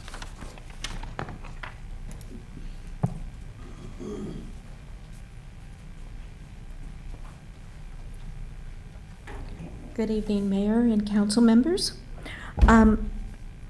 Okay, when we picked these arts out, these pieces out, we had to think globally, how are people coming in here? Whereas in current world, an animal shelter is a grim place. We at Elk Grove want to make this a happy occasion, or maybe a comforting occasion if you're surrendering an animal. So the arms showing hugging, the loving looking up, that helps. As far as the artists, you know, they're gonna enjoy, oh, okay, I see an animal, I see a ball up there. That means, in my mind, oh, I'm gonna need a ball for my dog, or I'm gonna need, you know, it shows responsibility, which is very important when you're a pet owner. And then, as far as the seasons go, do you still use your air conditioning in September and October here? Yes. So we kind of have an Indian summer. So that's our fifth season, because you never know when it's going to end.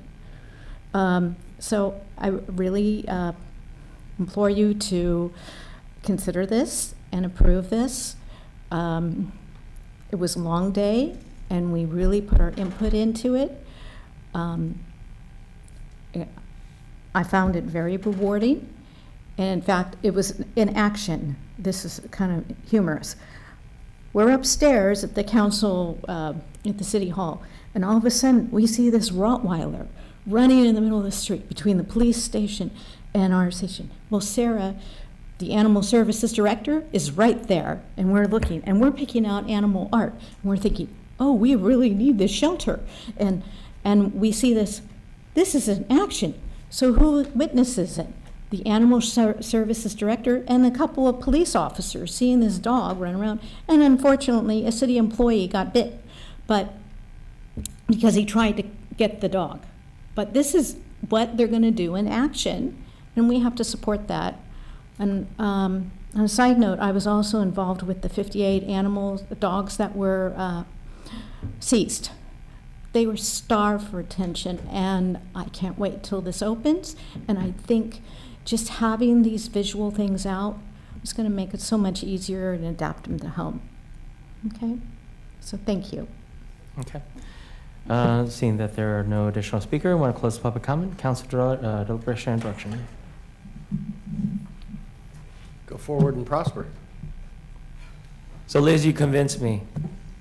Yeah, no, thank you all for all your hard work. So, all right, we need a Mr. motion. Mayor, I did want to point out that Mr. Ortball, who is the Menagerie, Eat, Play, Love, and Susan Sylvester, who is the Dog Tales of the Seasons, are also in the audience this evening if you have questions for the artists themselves. Oh, they're here. Thank you for coming out. Thank you. Make it original. All right. Thank you. Thank you. Okay, I'll entertain a motion. Is there a motion or is it This is an action. I move. I'll move to adopt the resolution. Got a motion? Do I have a second? Second. Got a second? All in favor? Aye. Opposed? Abstention? All right. Let's adjourn this meeting at 9:02. Thank you.